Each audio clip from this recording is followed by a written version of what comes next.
So we are on the fifth day.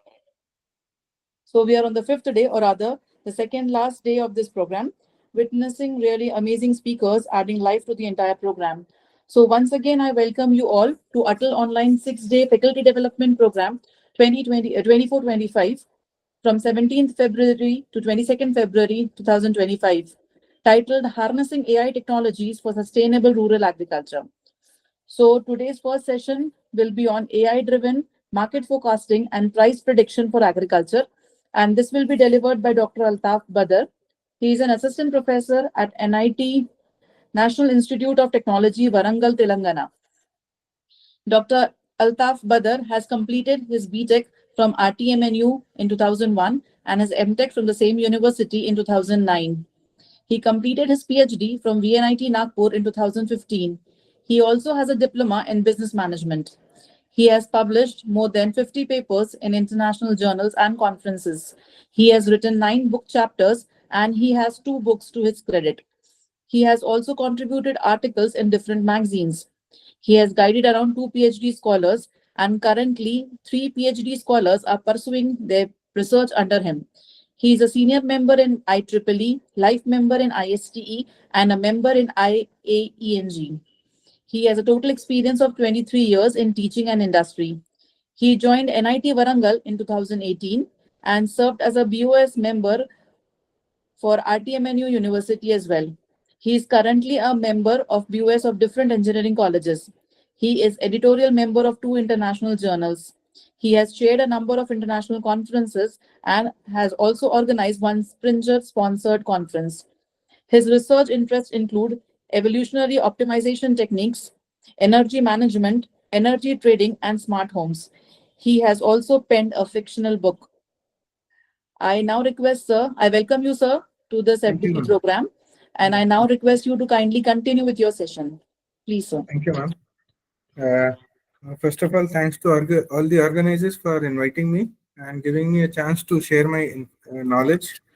But I have not worked on agricultural markets. However, I work on forecasting, so I'll try to merge both of it and share information with you. To be very frank, when we talk about forecasting, it goes to AI/ML, and AI/ML has got a lot of applications which are there. One of those which currently I'm working on is also regression. So I'll try to share one small problem of regression if possible, if time permits. And other than that, we'll try to see all the different technologies which are there. Basically, the FDPs are conducted for more so related to interactions rather than gaining knowledge. The second target of an FDP is to get an idea about what is going on, so that can we do some research into that particular part. So I'll try to share as much information as I have with me. Given that actually the Nasiruddin sir had forced me to take it. This is not my area, not my domain. I am from electrical engineering, and unfortunately I didn't get much time to work on it, even though they had given me months to prepare, but I did not have that much of time on hand from my own engagements. So before I do start, I would like to just introduce from where I come, because when I myself came to know about NITW, it was too late. So, and just to get an introduction to NIT Warangal, this is an institution which was established in 1959 by the then Prime Minister Pandit Jawaharlal Nehru. Electrical Engineering Department is the core branch which was there since the beginning of the college. NIT Warangal ranks at 21 all over in NIRF, and for university it ranks at 53. We have been at this position for the last 2 years, and in PHE rankings we are in the band of 351 to 400 all over Asia. We have got more than 400 faculties and more than 7,000 students. All faculties are PhDs, and we have got a very good research background in our institution. So let us get to the topic, AI-driven forecasting for agricultural markets. I think so. I've just deviated a little by the topic. So when I say AI, basically it refers to something called as artificial intelligence. And when I personally started studying AI, it was roughly divided into three parts, to be very frank. One was neural networks, one was fuzzy logic, and then the third one was evolutionary algorithms. But as time passed, we witnessed that neural networks actually took over majority of the uh, you know uh, AI techniques and the ML applications and all of it. Majority of them are now taken care of by the neural networks, and it's uh, different kinds of branches that have now come out of that thing. And I assume that majority of the participants would be faculties or scholars or MTech students from different institutions. The fundamental is now what I have also understood over a period of years is that being an electrical engineer, I cannot stick and say that I am an electrical engineer, so I won't study anything else. Similarly, that applies to all electronics as well as any other branch. Even the computer science students cannot say that I am a computer science student, so I'll just stick to computer science. You have to venture into cross-departmental studies, and you have to learn different skill sets which are available from the engineering fields which are there. Like recently, I was conducting a GYAN course on IoT. If you see, IoT is basically the domain of electronics engineering, to be very frank. But we got good participation from electrical also, and people are now ready to accept that we have to live in a world where change is the normal now. So we will go ahead with the presentation and let us see what. Just a second. Yeah. So these are the contents that I will try to go through, how the AI techniques are there in forecasting, how the data sources and correction methods are there, AI techniques, some part of it, some real world applications if possible. Means this is only discussion as such, challenges and ethical consideration and the future of AI in agriculture. One more thing before the conclusion, I will try to cover the numerical if possible, one numerical so that you get an idea of the mathematics of it. Maybe some of you all might already be knowing it, but if there are some newer students to forecasting, I'll just try to work on that particular part. So when we go to the introduction part, the basic problem with agriculture is the unpredictableness and the decision making. I'll repeat these words again and again and again. One is the unpredictable nature of the business itself and the market itself, and the second thing is that uh, because of that, the timing of your decision is very important. If you do not take the decision at the correct time as to what is to be done, then there would be large losses. Before we move ahead with this also, there is one more thing that we need to understand. In India, what happens is we have got smaller, the agricultural market is itself different. If you go to US, the agricultural market is different.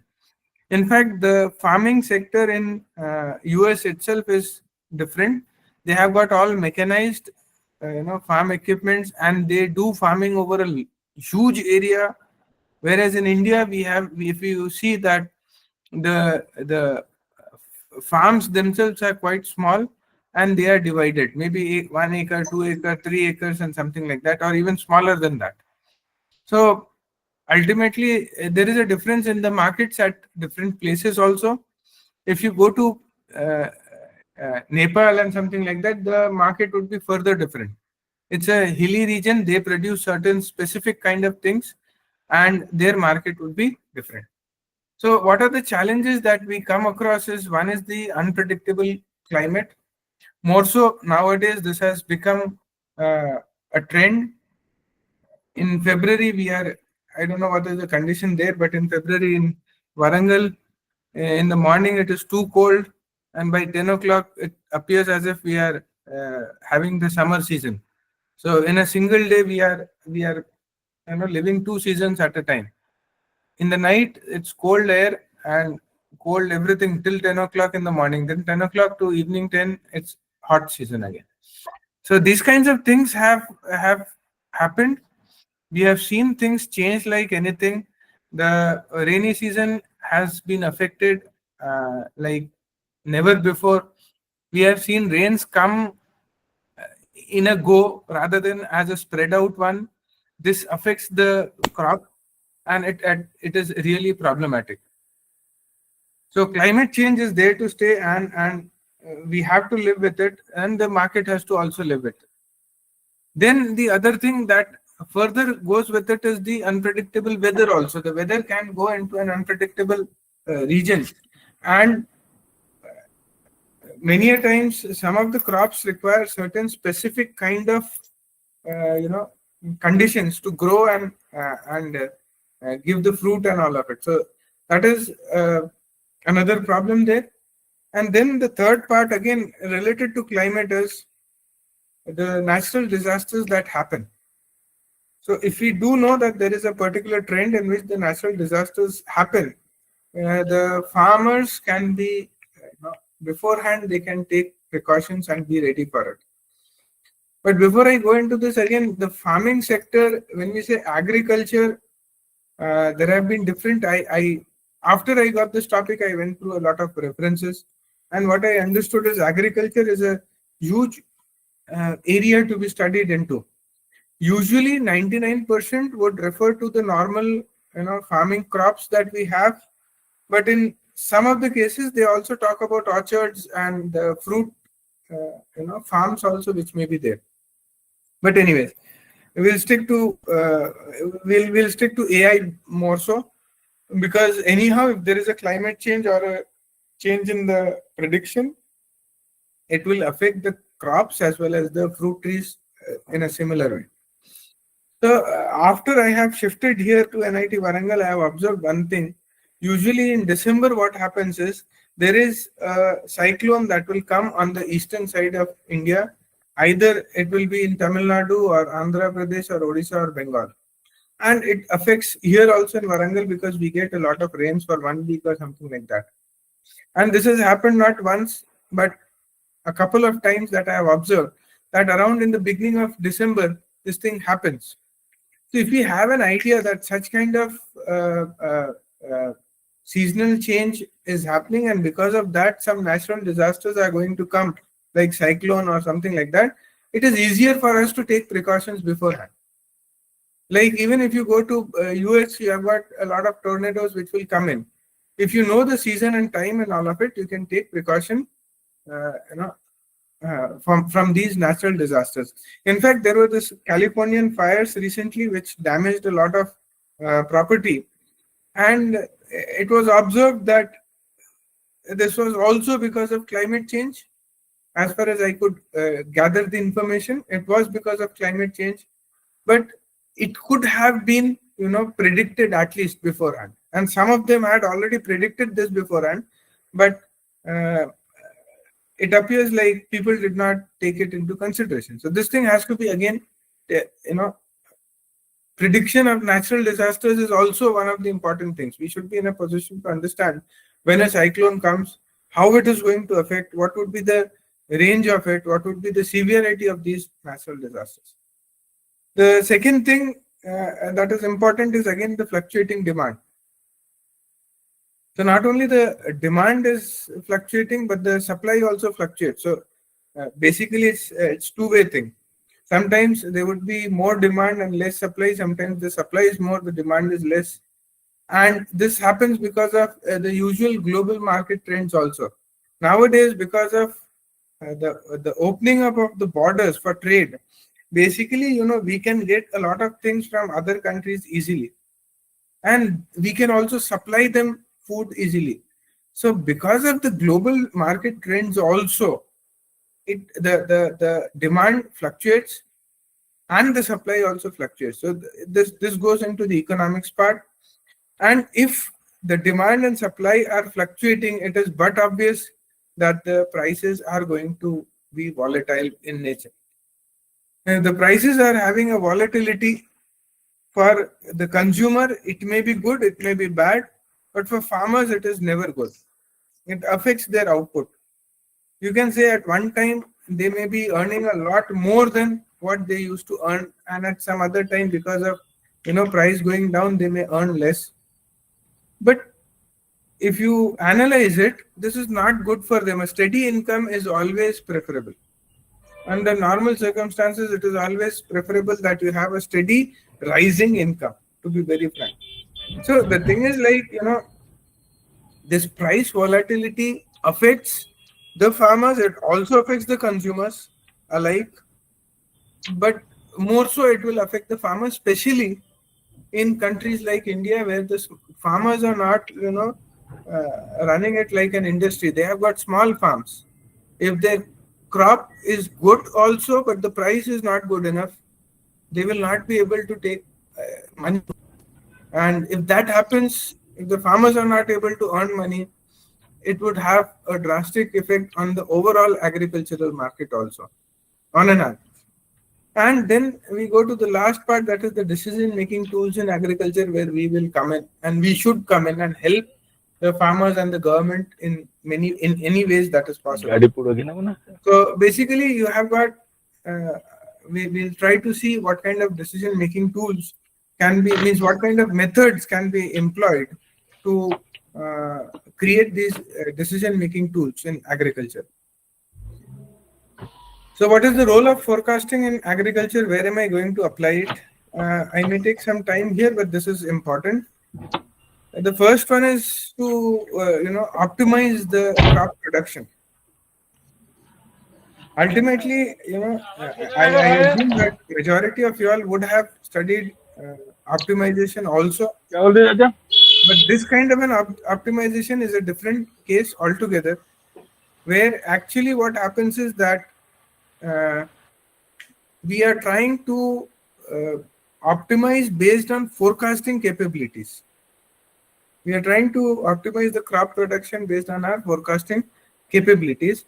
And what we are trying to do is that what we want is that for a given area of land with us, what kind of a crop should I sow? Can I have alternate crops, or can I have alternate rows of crops also?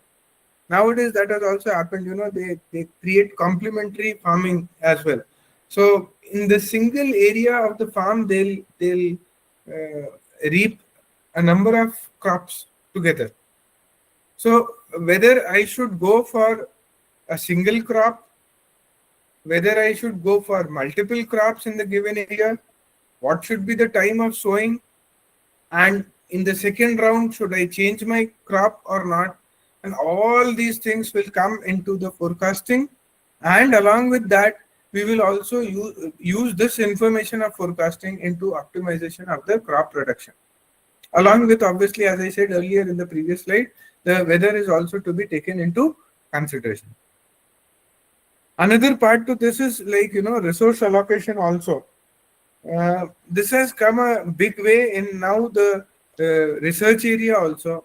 What happens is, many a times we have got resources, but the allocation is not optimized, and this hurts the output somehow. So let us say, my institution is a big one, and there are a lot of projects coming up, and people do take up their individual projects, and from their projects they buy a lot of equipments for their research work. Now these equipments are costly, and if these equipments are used only by one faculty, then it becomes a problem, right? So there is a policy, usual policy, which is there. Even the government of India is also pushing this kind of policies, that if there is a good resource available in an institution, it should not be constricted to the usage by only one person, but the whole institute should use that particular equipment, along with, if somebody from outside also wants to use that equipment, it should be allowed, subject to condition of payment or whatever it is.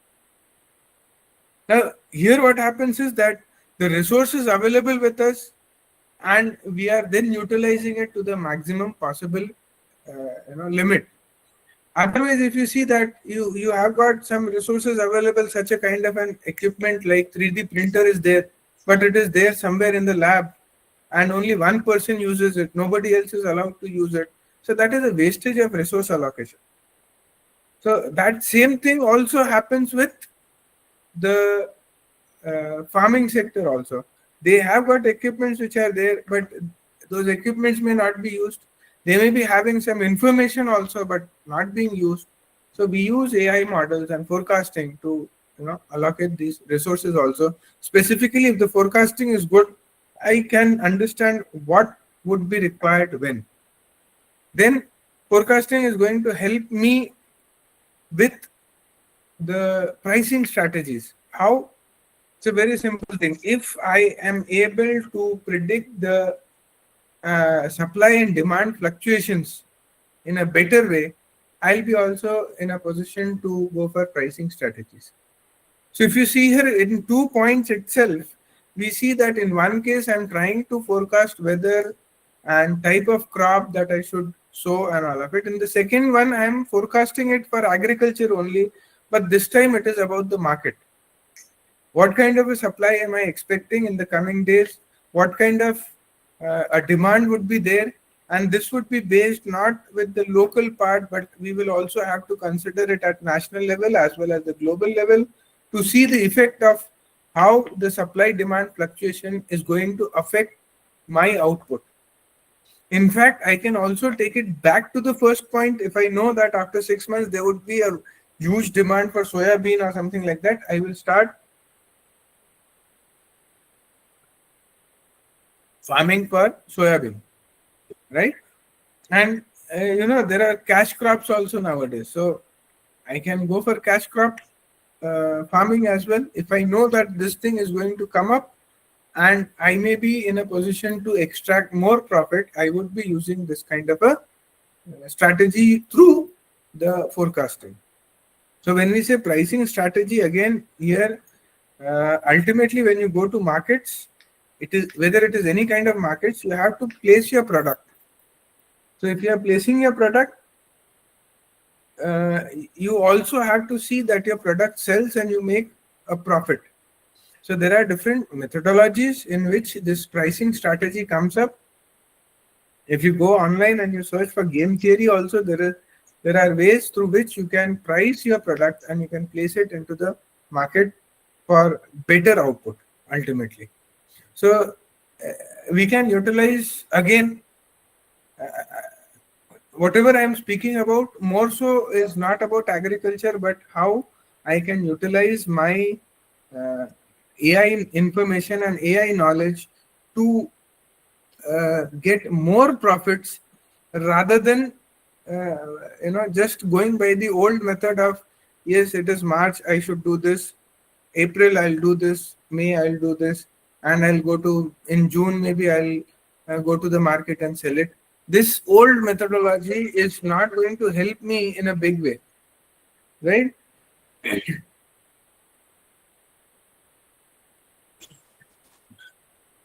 Excuse me. Then the second part is that the risk management. I'll just take a small deviation. When I started studying about agriculture and the role of AI into agriculture, I came across so many topics which are, common to so many fields. Like pricing strategy, I have already worked on pricing strategy. When you go for energy markets, again, since it is a market, I'll be using my pricing strategy, how to sell the electricity that I'm producing, or how to buy the electricity for my load at the lowest price possible. So pricing strategy comes there. So somehow it relates everywhere. So if you go by this also, risk management, if you actually go, this is a term used in financial sector.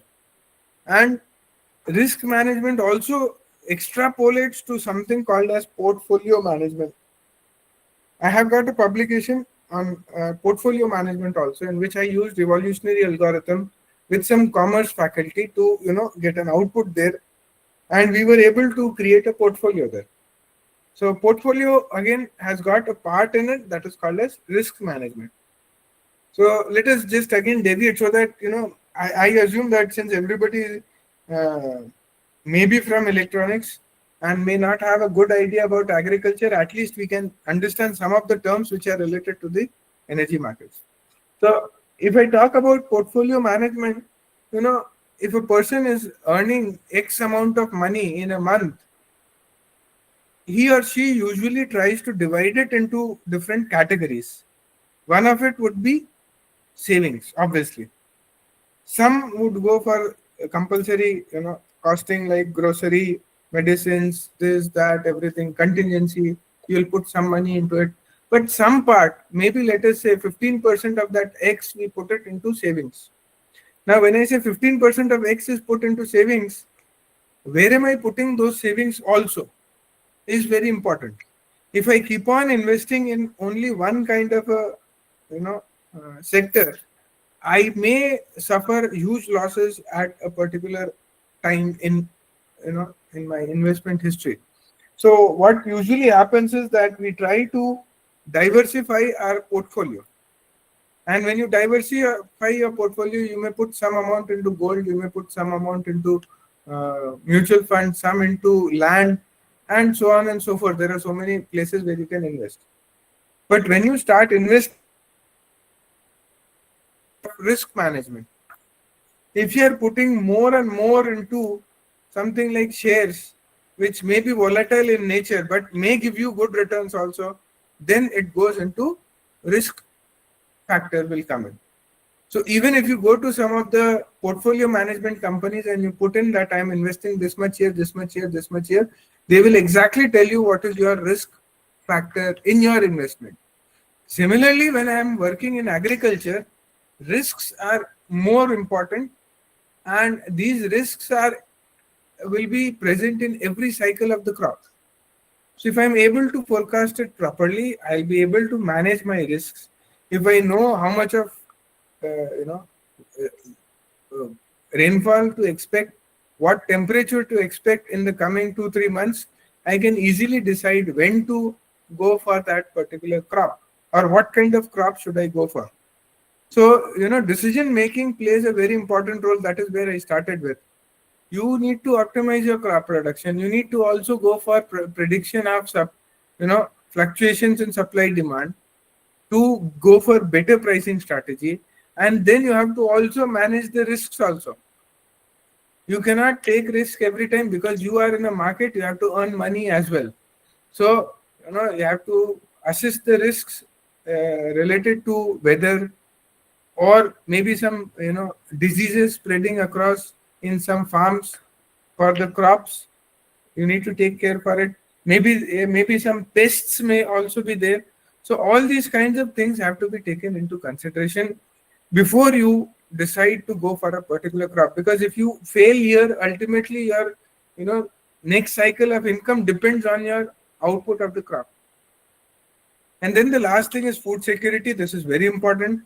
The government has policies in place, and food security also should be a part of the forecasting. If I know that the weather is going to change in a huge way, I should also plan in line with it to secure the food for the whole country, and we should be in a position to provide food to all the citizens of the country.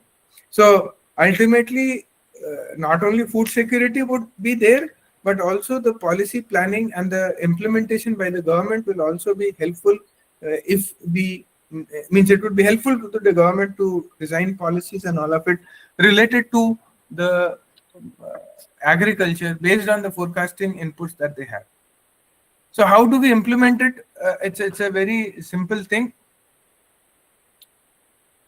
For any kind of forecasting, whether it is agriculture, whether it is markets, whether it is electrical engineering or anything else, there are usually 3 steps that we go for. One is the data collection. So we need to collect the information from what we say, the different sources that we have, and this may be coming from geology department, sorry, meteorological department, and maybe the economics section also, and a lot of things. And nowadays there is this agriculture engineering is also coming up. So we need to collect data from all the possible sources that we have, and then the next thing that we do is you have to also divide the data and understand which data is going to affect my output, which data is not going to affect my output. You need to divide them into the term also, short-term information, medium-term information, long-term information that you have. And then based on that, we try to go for forecasting. Now, when you basically go for this particular kind of thing, you also have to take care that after collection of the data, this is not good enough, because once you have collected the data, you have to use it, right? Collected the data, I'll just take a small break here. Collected the data means that you have just got the information. That does not end the first step. Actually, the first step is you collect the data, then you analyze it, you process it. There might be some information that may be missing. There might be some information that may be in the outliers part. So you have to correct it. If you are required to normalize the data, do it. Ultimately, you have to clean the data, process it, and make it ready for applying to the ML techniques. So collect data is like, going to the market and buying vegetables, then bringing it home, washing it, peeling it off, cutting it, and getting other things also ready for cooking. Then ML techniques is the cooking part there. So there are multiple forecasting methodologies that are used. It is up to you to decide which kind of machine learning technique or the AI technique you want to implement.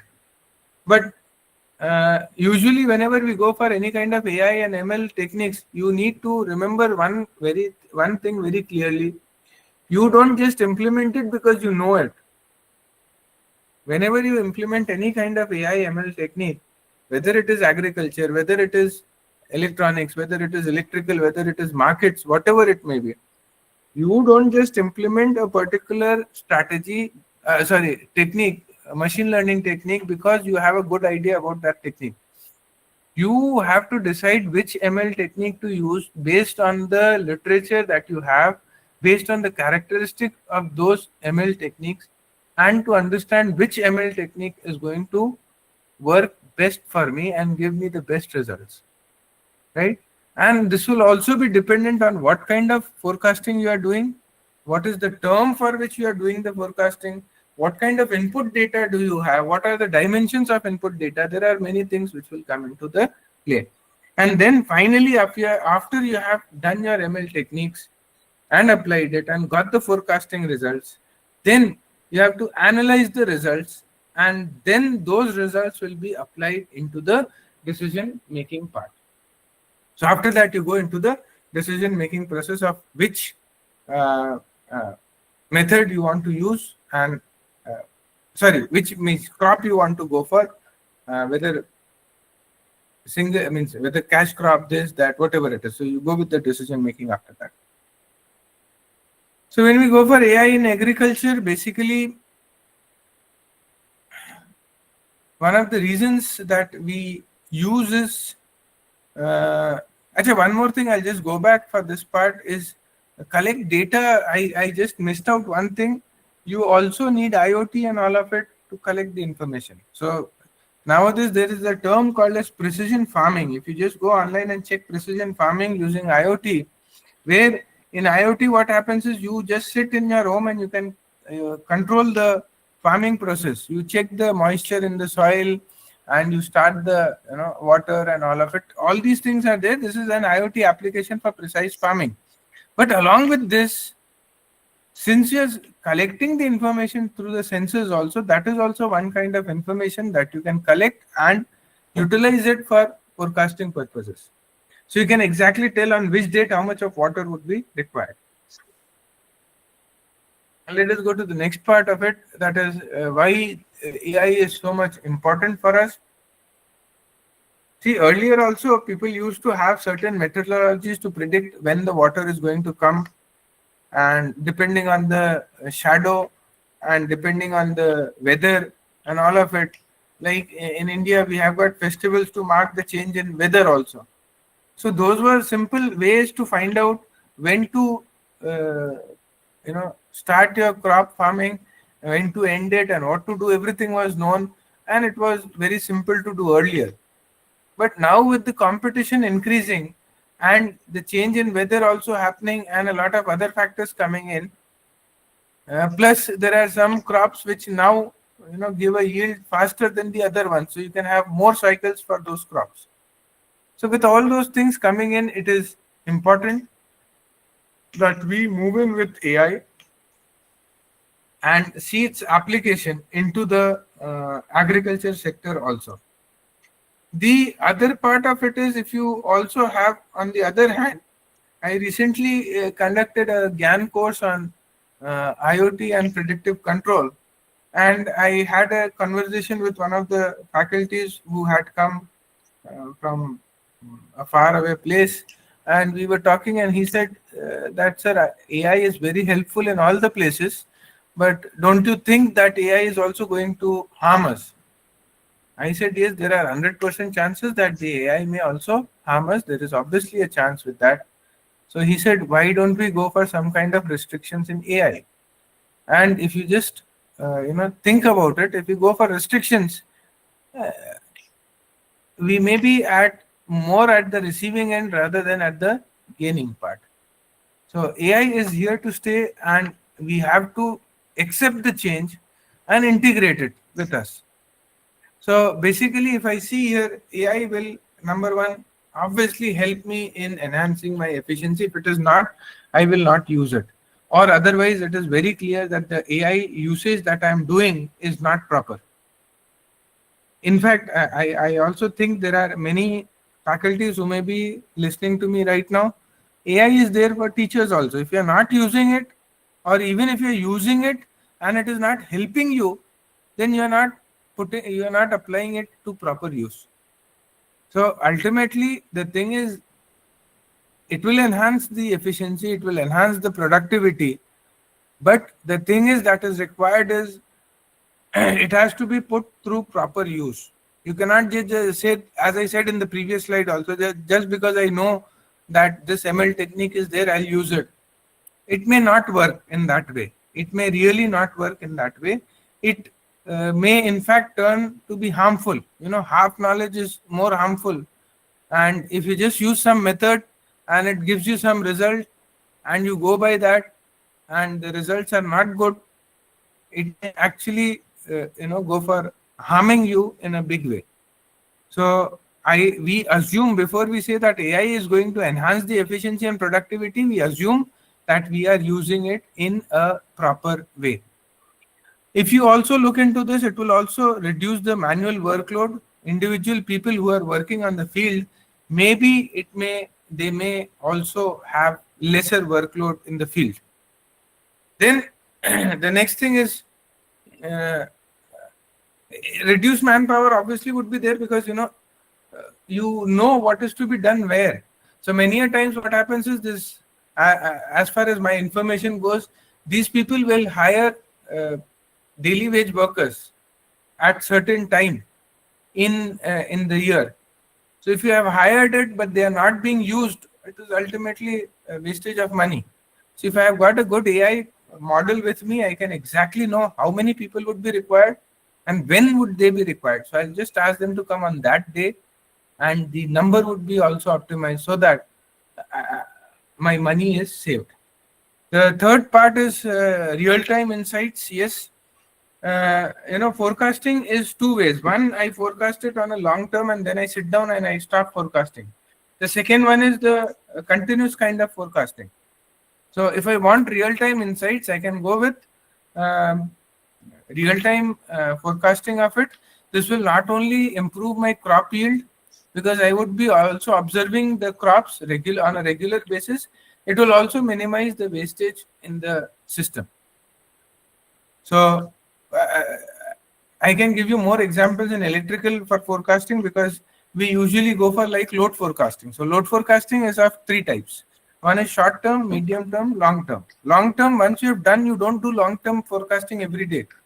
You will do it once a year, where you forecast it for the next 5 years, and then you start implementing the requirements according to that forecasting.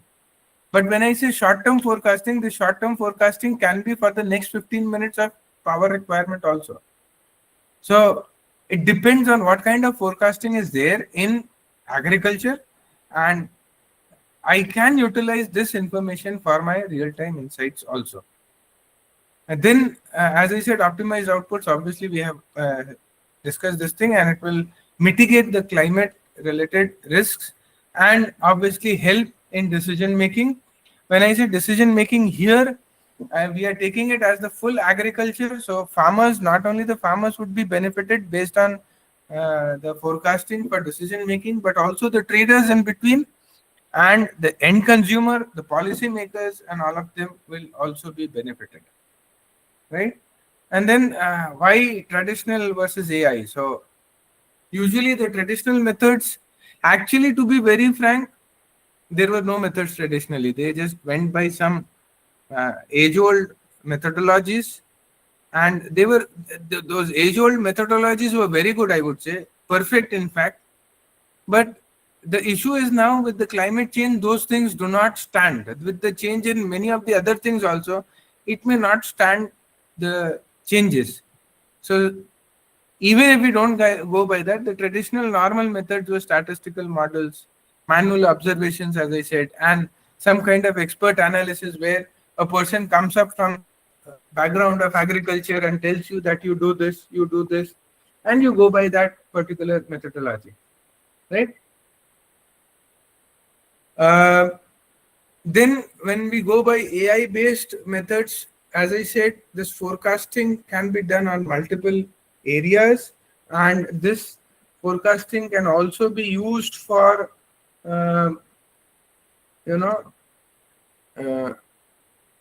multiple applications as well. So it can be for the current crop also. I can have cameras placed, analyze that data, and also predict by when this crop would be ready as well. So there are a lot of things which are there in AI, and its application would be varied. Whereas if I go by the traditional methods, it is restricted. The application area is quite restricted. Whereas AI can be applied into multiple locations also. And then what are the benefits that we reap out of it? One is obviously better accuracy, higher adaptability compared to the traditional methods. And as we learn, and as we move more into the understanding part of it, as to how AI applies and how that particular thing is going to go into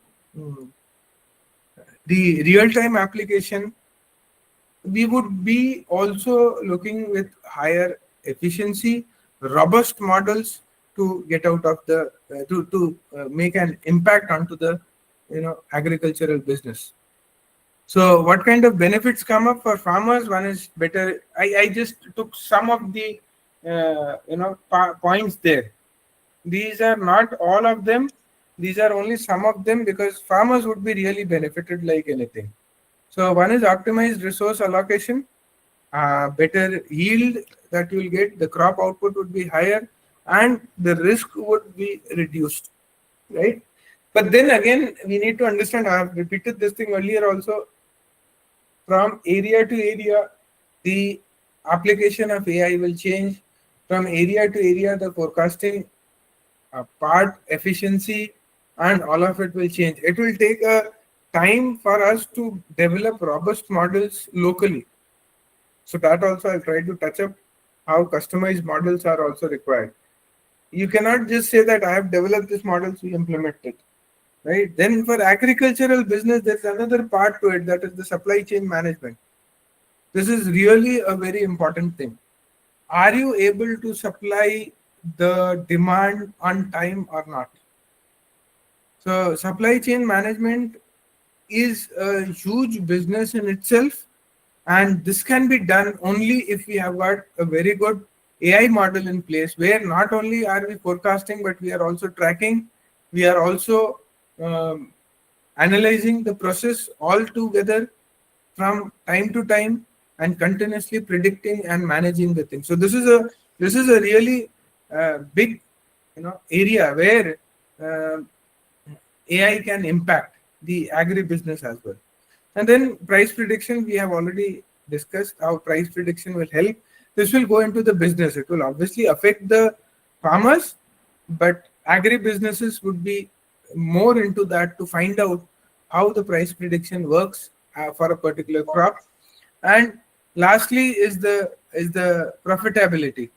So we will be in a position, if we are able to go for proper utilization and implementation of AI, there are 100% chances that the profitability will be far more as compared to the normal methodology. Because even I'll have better knowledge about other markets also. Let us say let us say we go to Nagpur itself, there are a lot of oranges which are produced there. So if you go to Nagpur railway station and you buy oranges, the prices would be low. But if that same oranges are bought in Mumbai, the prices are probably 3 times. So this has happened with me. I was traveling from Bombay to Nagpur, 30 rupees a dozen in Bombay. And when you come to me, like far lower price when you come to Nagpur, suddenly. So if I sell my oranges in Bombay, probably I may get better profits. So this kind of a thing is there. Profitability will come in if I am able to. That is why there would be a lot of combination here. Whether I am having an eye on the supply chain management, whether I am having an eye on the market and the price. So if I know that there is a high price somewhere else, why don't I go and sell it there? I'll have to take into consideration my travel cost and my movement of the goods cost also, but then I'll also take into consideration the profits that I make.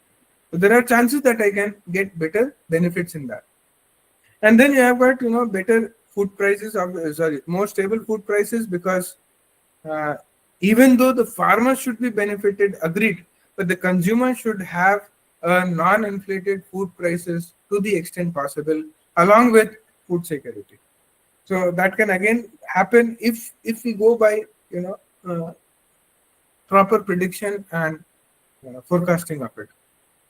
So what kind of methods can we use? One is machine learning, where we make use of the past data and predict the future trends. I'll go a little bit faster because we have only half an hour left. So we analyze the past data and we predict the future trends also through the machine learning part. Then there is something like deep learning. I assume that everybody knows what is deep learning. It is for more complex patterns and bigger data sets, where we go for the machine learning the deep learning implementation. Nowadays, more so, since our computing capabilities have improved, it is better that we go with the deep learning. It is an advanced form of neural networks and all of it, so it will obviously give you better results.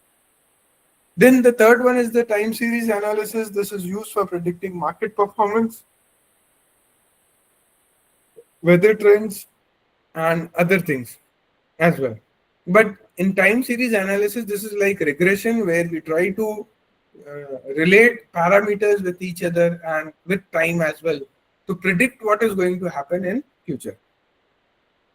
Lastly, there is natural language processing. So, it should immediately come to your mind why natural language processing is important. How does it affect the agriculture business? Unfortunately, I'll be able to give examples from electrical only, because more so my experiences in that. So one day I was attending one session from Power Grid people, and they said we are already doing big data analysis from a long time, and now we are also going for NLP also in class. I said, why are you going for NLP? He said, we are also taking into consideration the information coming out of social media, news, and other things as well. So I said, how is it going to affect as such? Um, so there was not a clear answer to that, but yes, you get more information from the net and other places, and you are able to basically understand the things better if you get the information from different places. It may be from news channels, it may be from social media. Natural language processing can also extract information from government websites, so I know exactly what is happening, where it is happening. Now if I see from the government side, okay, fine, maybe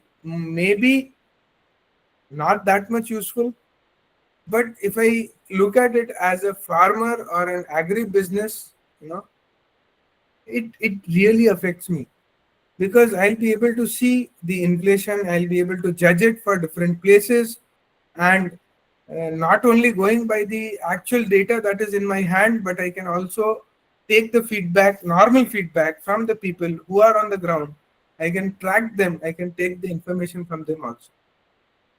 And because of this, it may be really beneficial for me, or it will provide me an edge as compared to others to perform better in the market, rather than just going by the normal methods of data analysis and all of it.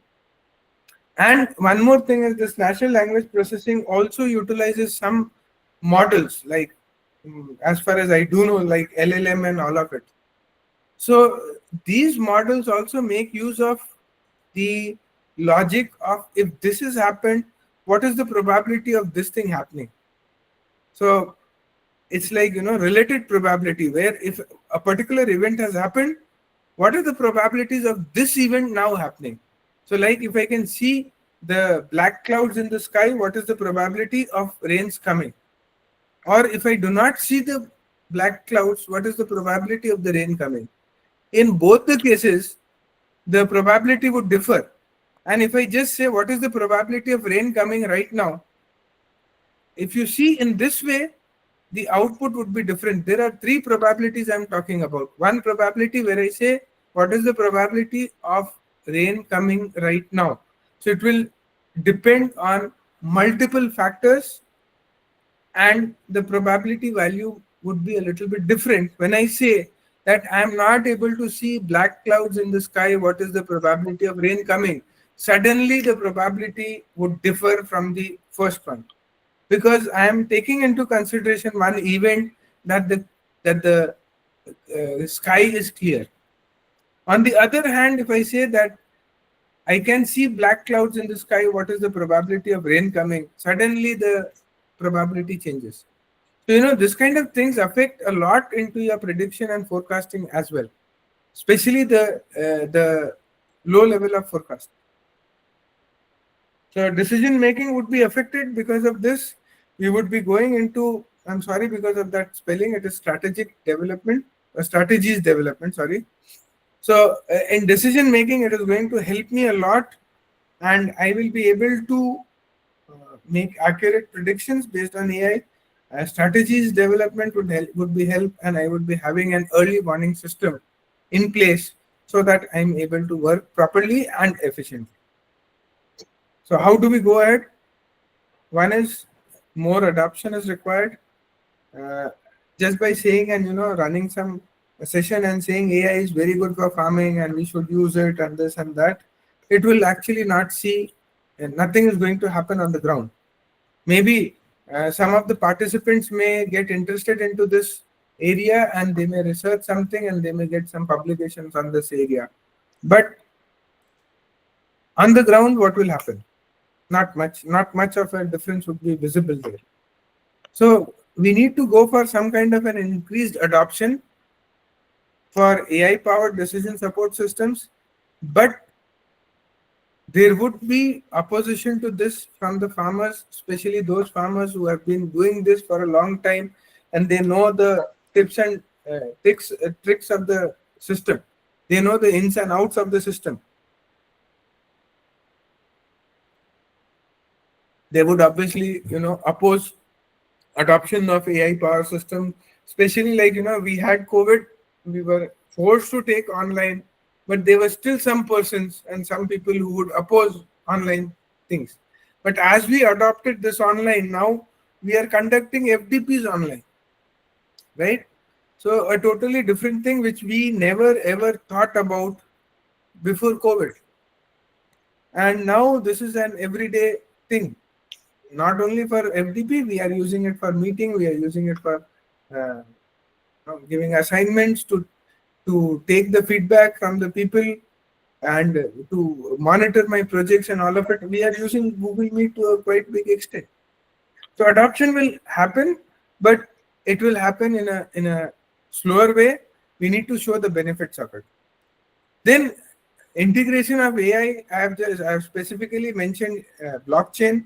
I assume people already know what is blockchain, and for like transparent transactions and all of it, we can have technologies from AI to better get the outputs from there, right? And then yes, AI can also help me, as I said, with precision farming, IoT, and all of it, and this will also introduce automation.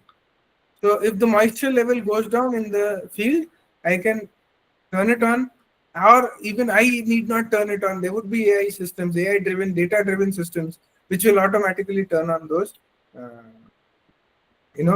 sprinklers and all of it.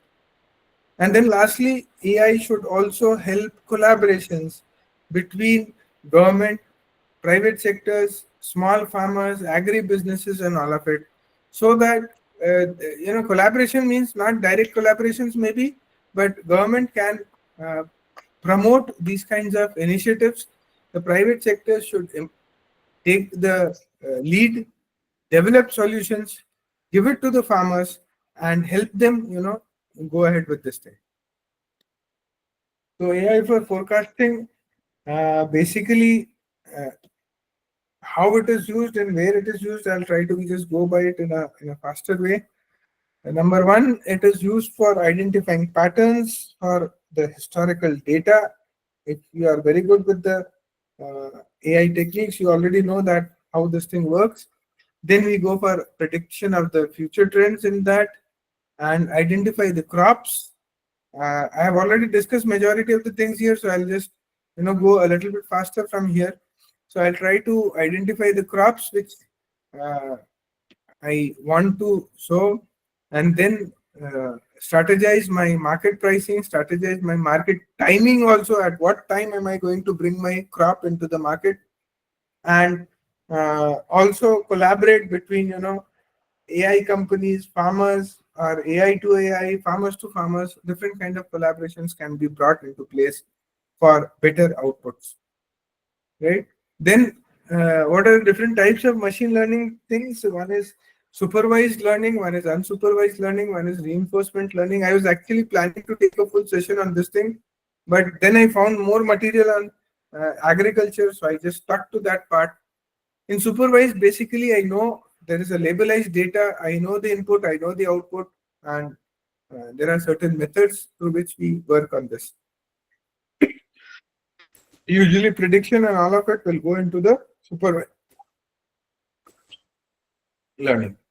The other one is the unsupervised learning, where the labels may not be there, but like for clustering, classification, and all of it, we may make use of unsupervised learning. And then there is reinforcement learning. Actually, there are two more types, like self-study, self-supervised, and all of it, but I'll not go into that. We'll just go with the broader classification. In reinforcement learning, we only have penalty kind of a thing, where we say that the output is good. If the output is good, the system gets a reward. If the output is not good, the penalty is placed. So that is called as reinforcement learning. Deep learning forecasting techniques are like convolution neural networks, which are there. You have got long short-term memory networks. There are many more into that, like BiLSTM and all of it. I'll try to cover some of them which are there with their advantages and all of it. Then NLP, I have already said how we can take insights from agriculture and reports on social media. It will obviously help the policymakers also, because if nowadays these survey systems and all of it are in place, and you can just put a survey about some policies related to agriculture, and you can get a feedback on that, whether the people are supporting it or not. But for that, you need NLP, right? And these kinds of things can be put in place. And that same thing is a part of the sentiment analysis. I assume that everybody understands sentiment analysis. If not, it is like, you take, you go to some comments, like YouTube is there, you get comments there, right? So you can go and do sentiment analysis of the comments, whether they are positive, they are negative, or like you will be giving a feedback tomorrow in your valedictory. So the comments can be recorded, and a sentiment analysis can be performed, whether the feedback is positive, negative, encouraging, emotional, something like that. So those kinds of things can be done. We need to think about what kind of help will come from sentiment analysis in the agri markets.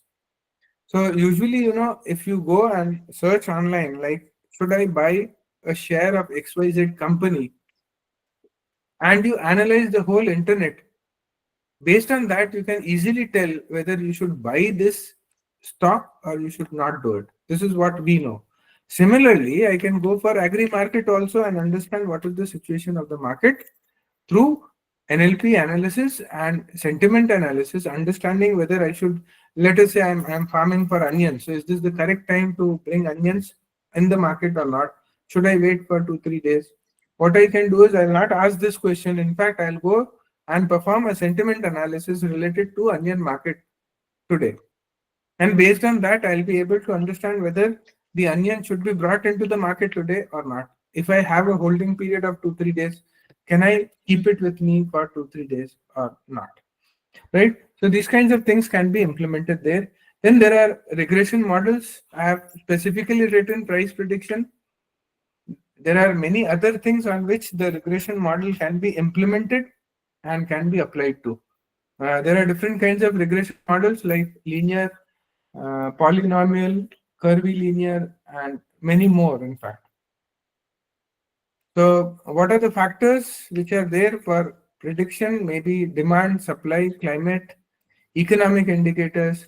All these things we can consider as factors for price prediction as well. And ultimately, as I said, for accurate predictions, we will try to integrate multiple variables into the same category so that we are in a position to give a better prediction for price. At least for price, we can do the prediction for others. But why I have written price prediction is I found a lot of material related to price prediction in agri markets in which the regression models were specifically applied, right? And then you have got, again, the same logic applies here also. Neural networks are applied a lot for yield forecasting also. So what kind of output am I going to get? The accuracy can be improved. We can have multi-layered networks, which will also do some image processing and all of it. So what I'll do is I can keep some cameras at place, and I can continuously monitor them through AI and try to see whether my crop is going in a proper direction or not, and improve the accuracy.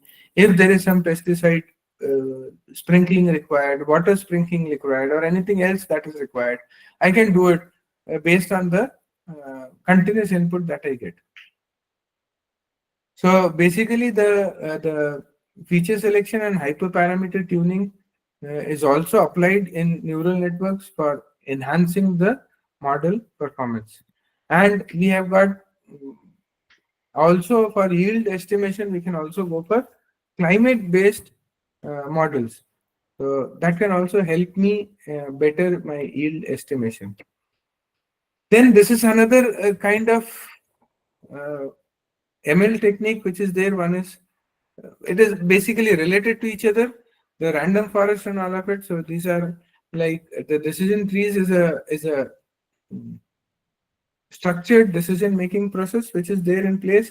Random forest basically combines multiple trees, and it has got quite robust prediction. In fact, I have used it for what we say uh, for load prediction in buildings. have used it, random forest, and I was able to find that it performs far better than many of the other methods. The random forest is really good. It can also be used for, finding out pest infestation, forecasting, soil health analysis, and all of it.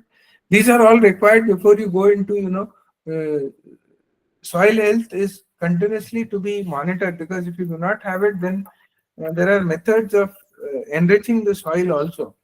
You can utilize those things if there is there. Then one very important thing which I found out was prediction of pest and disease outbreaks.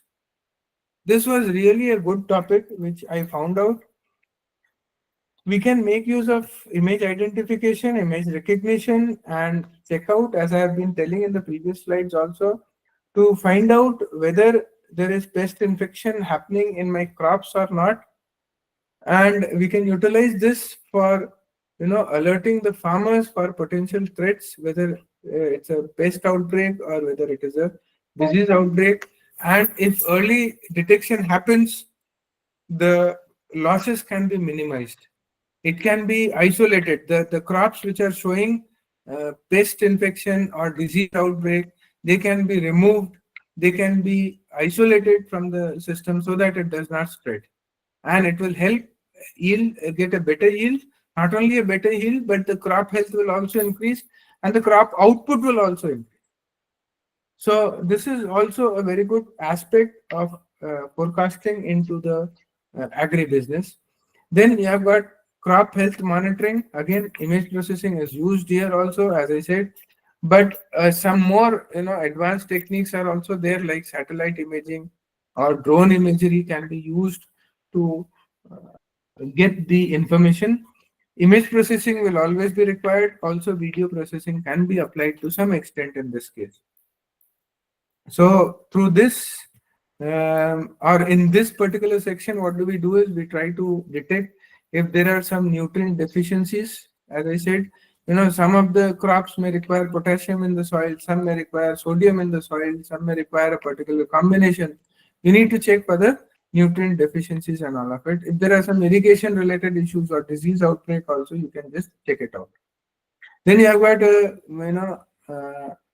if AI is there, you exactly know when to do the intervention, right? And where to do it. Without AI, the person may feel like this is spreading like anything, and the farmer may basically remove more number of plants as compared to what is required, or something like that may happen. So basically, when we go with AI modeling, we'll have it quite precise, exactly telling which area has been affected, and we will also be telling when to do the intervention as well, or till what level can we just let it go. So that is another thing. Weather forecasting, we have already talked about. It predicts extreme weather affecting the agriculture. It uses the historical data, and also time sensor inputs are used, and it helps the farmers for planning the planting part and the harvesting schedule of their thing. Let us go to data analytics in agriculture, the next part of it. And here what do we have is like basically if I am going to go for any kind of prediction using AI, one of the important thing is that I need to have a good data set. It should not only be good in the sense like not only more number of information, but the quality of information that is there is important. Recently, I had gone to IIT Indore, in which one of the sessions, one of the presenters said that we collect the solar information, the solar generation information, but we do not have 40% of the information in that. So 40% of the data is missing from the data set. We cannot categorize this as a high quality data set. So how accurate your AI is going to work, your AI model is going to forecast, will depend on what kind of quality data set you have. If it is a good quality data set, obviously your output would be quite high. And again, I'll go into the point and repeat it, that not only the quality, but it should be diverse. Let us say I have a very good data set, but it is concentrated only for the month of February. So what will happen?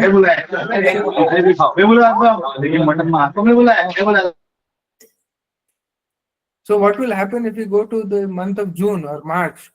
That forecasting will not stand. So ultimately, we need to have a diverse, and this is only by time I am talking about. It may be diverse based on crop. It may be diverse based on uh, location also. So there are a lot of things which will be in place there. So we can add, I have already talked about all these things, that we can include satellite imagery, IoT sensors, market trends, weather, and all of it to include it into the data set. Combining different data sources also will ensure a comprehensive analysis that we may achieve, and it may actually, the references would say it will improve the predictive uh, accuracy, but the more data set you have, the diverse it is, the chances are that the prediction quality may go a little bit down, but still it is beneficial for us, right? And then, yeah, satellite imagery, we have already talked about that. It can be used for monitoring the crop health, soil, and all of it. Maybe pest infestation also. Remote sensing can help me actually, get the details of droughts, floods, or any kind of an anomaly happening in the weather. And we can also put in place the geographical information system so that we get a proper and precise information about the farming part. Uh, Internet of Things, obviously, I have already talked about that. IoT based sensors can be used for real time agricultural data, and I can get the information related to soil conditions, temperature, humidity, nutrient levels, and a lot of things. So, if I have this data, I can analyze it properly and I can go for a precise integration, irrigation, and the fertilization can be done in a better way. So it will also help me in minimizing the waste and optimally utilizing my resources as well, right? Then market trends, and so how AI plays a role is it gives me a structured report for agricultural from the agricultural agencies, and market data is also available to predict the price fluctuations. It will also help the farmers and the traders to optimize their supply chains and the pricing strategies, which we have already discussed. Real-time market data analysis for supply demand can be used. So then comes up something called as big data. This is not actually a part of AI, but yes, big data is important. If we have got a centralized, information system, we can collect the data from all the different places, create a huge, vast data set, and identify patterns and trends. So it will this kind of an information will not only be diverse, but it would be huge in nature, and that is why I've used the word big data. So it will help me in a lot of things which we have already discussed, but big data integration will also help the policymakers to take some kind of an informed decision about food security and other things as well. Then, what are the problems in data collection? One is obviously data scarcity. One part of it is we also face it as electrical engineers. But the thing is, there is a scarcity of high quality data set available in the market. Even if you pay for that, you still don't get a good quality data set. So data scarcity is a problem because right now, real life measurements are quite less in number. Data integration is another thing. You basically get the information, but you're not able to integrate it with the AI framework. So that is another problem. You may have good sensors placed in accurate positions and everything. You're getting all the information through sensors, but you're not able to integrate it with the AI. So that is another problem. The last thing is the privacy and the security. Who owns the data? If I'm taking the information from your farm, who owns the data? And is it not a breach of privacy and security? So before we go into this data collection and all of it also, we need to take into consideration the privacy and security of individual farmers as well. So how do we forecast? We first collect the data, then we go for analyzing the data, implement and develop a model, predict the trends, and take the decisions. The models may vary by data type, forecasting goals, and complexity that you have. And we can have hybrid models to integrate multiple techniques to enhance the prediction accuracy. Then let us go to the AI models that may be used for this kind of forecasting techniques. One is XGBoost. This is called as extreme gradient boosting. It's an ensemble learning algorithm. It handles the missing data beautifully. I have also used XGBoost in many of the places, and it performs quite well. It also has got a fast training and higher accuracy. Application, you can already see from there, my prediction and this and that. You've got then transformer models which are there. I assume if you go through the net also, you'll find a lot of information related to transformer models. And these transformer models are nowadays related with this, chat GPT and all of it. So it handles long range dependencies better than RNNs, and it is useful for both textual as well as numerical time series information. Then you have got ByGRU. I'm just taking some names here so that it helps you later on to explore it. It is really good for long-term dependencies in time series, and it reduces the complexity. The computational complexity is quite reduced in ByGRU. I have also used, again, I've used majority of this, and ByGRU is one of the good methods which I can recommend for you to forecasting. Then you have got CNN. CNN has got a different kind of applications. I have used it for classification. It performs well, but the primary usage is like for image recognition and all of it. So it detects patterns and high dimensional data like satellite imagery or anything like that. And maybe for crop health monitoring and all of it, we can make use of CNN. ARIMA, I assume that everybody might be knowing it. This is now a classical method of statistic. It is used for forecasting trends over time. And in fact, majority of the companies use this model for prediction. So it works with short-term and time series data, also stationary time series data. It is quite transparent and the results can be easily interpreted.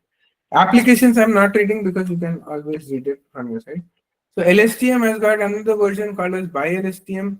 In many of the places, it is written as BLSTM, but fine, it's okay. It has got a better accuracy again for long-term predictions. This is based on the information coming from different sources and references. It has got a better handling of the complex relationships in place, and then you have got hybrid models that you can bring in. This is a simple comparison of these methods. I've tried to put it into one uh, table. And then blockchain is like cryptocurrencies there.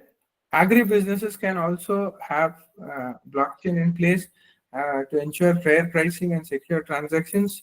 It can enhance supply chain visibility and reduces fraud. Very important for small players, because a small fraud can land them into problem. And it also has got traceability. If you have no idea about blockchain, I would suggest that you please go through it. It will really help you a lot into understanding the business model of it.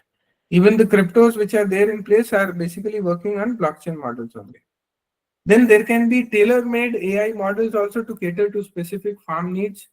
Personalized inputs can be taken from the system, and farm size, crop type, and geographical location can be utilized to basically predict for a particular area only. So it improves the efficiency as well as the profitability of that particular person or the farm. Next, I think so. I've run out of time. I'll just scroll through the PPT so that you get an idea about what this thing stands for. This is like Google Earth was used for Africa and all of it. Maybe the organizers would be sharing the PPT. You can just go through it. So it is to monitor the land usage and crop conditions and all of it. There was some. Just a second. Just 1 second.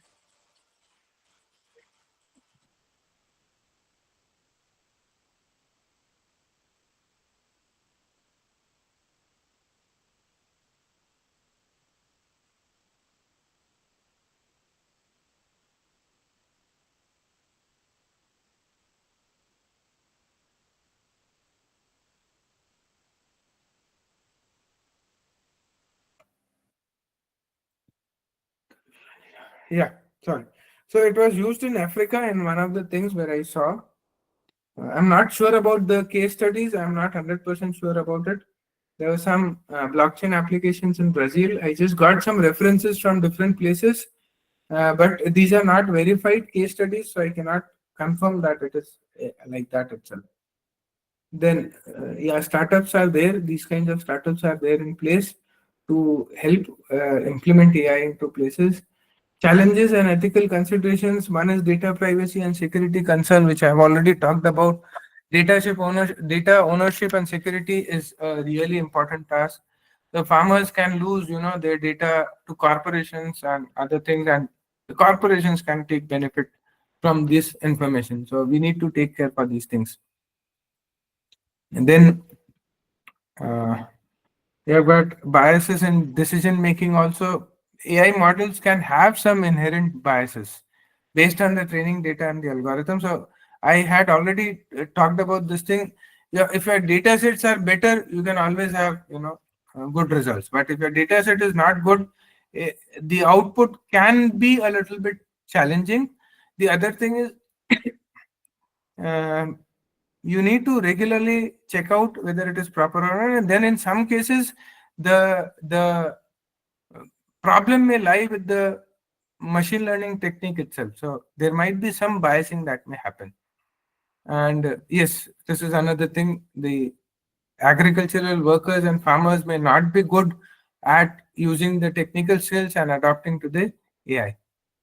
Environmental impact, I got it again from one of the references, but I'm not able to understand how AI is basically going to affect it. One of it is mentioned as energy consumption from AI computing. Yes, AI computing may lead to heating of the servers and all of it, but not sure whether that is how it meant. And another thing is like over reliance on AI recommendation may also have its own pitfalls. We cannot blindly follow AI right now till it develops and it matures. The technology is matured. So that is the last part of it, that the regulatory framework is also required then. Because if you do not have regulatory framework, it may have some issues in place as well. So the government and public-private collaborations are required for the things. Plus now we have got a global market, and that is why what happens is there are issues with some regulations in place. Standard regulations should be there. Policies should be there. This inconsistent policies is not with time or one government. It is about consistency across the world. The policy should be consistent so that AI can perform better as well. And not only for AI, but also the other, stakeholders. So future of AI in agriculture, and with that, I'll stop with this. One is blockchain applicable applications can come in a big way, and we can utilize it in good ways. Climate modeling can be done. This will help us in a reverse way also. Right now, we go with the forecasting that something is going to happen. Maybe the rains are going to come. In the morning, Google tells me that rain is going to come, but there is no rain throughout the day. So these kinds of things can always, take into place. Global food security is another thing which needs to be taken into consideration by mitigating food wastages and proper resource distribution and optimization of the production. So example, I may not be able to take, we are already running out of time. This was one of the problems for how linear regression works, but better we go with the conclusion part. And so AI will help us forecast and transform the agricultural market. Real world application and case studies do indicate some benefits, but since I do not belong to that field, I cannot verify that this has happened over many of the places. And future innovations can promise to revolutionize the industry further. So the success of AI in agriculture, with this I'll stop. The success in AI in agriculture hinges on responsible, ethical adoption and strong collaborative efforts between the stakeholders. Thank you very much for the time and listening to me patiently. With this, I'll close the lecture for today. Thank you. Okay. Thank you so much, sir. Participants, if any kind of queries are there, please go ahead.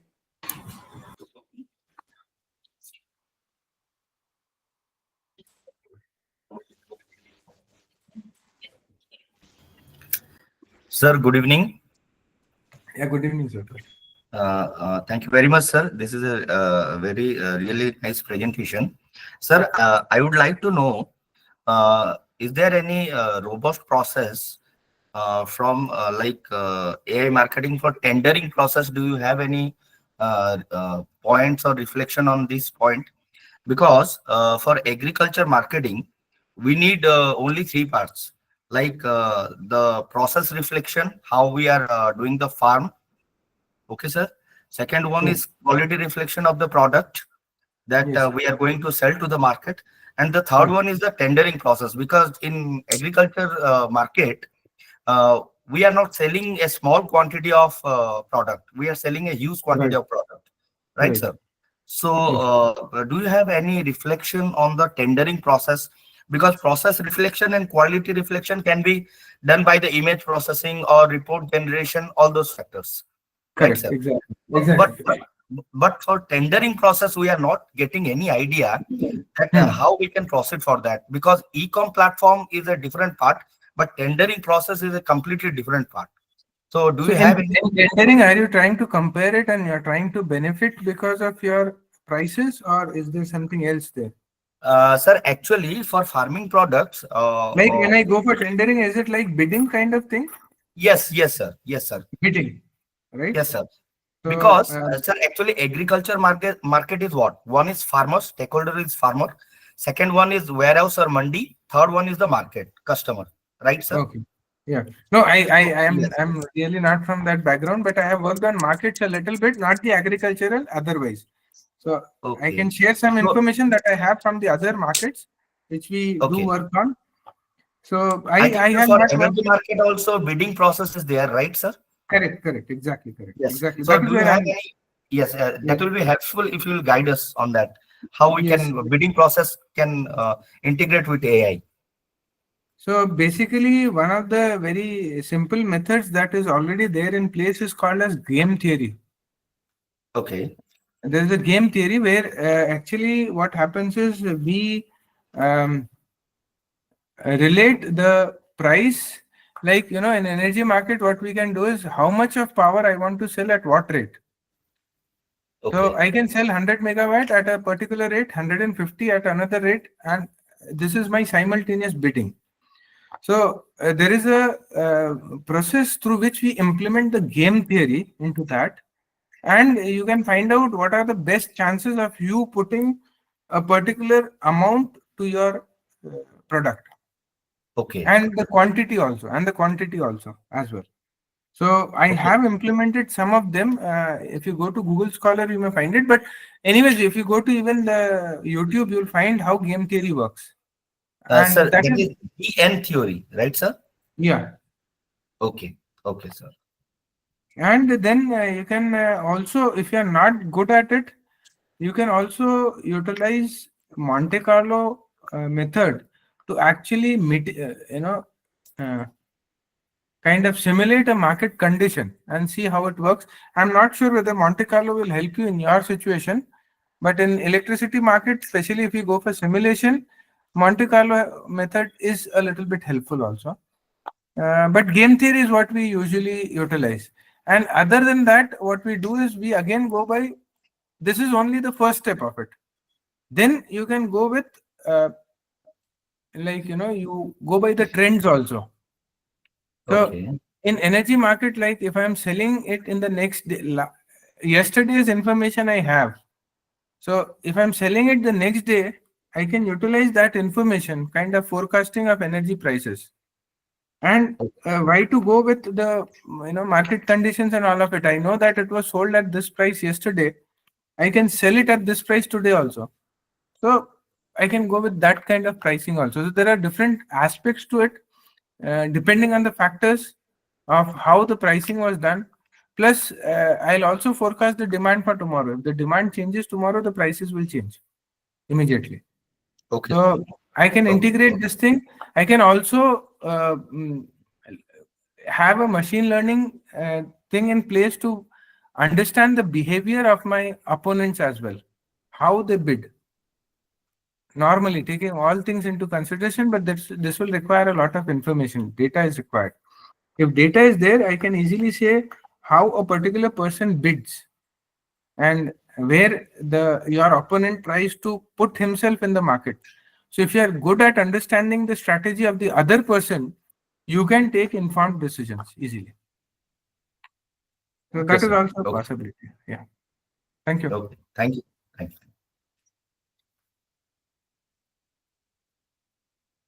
Any more questions, participants?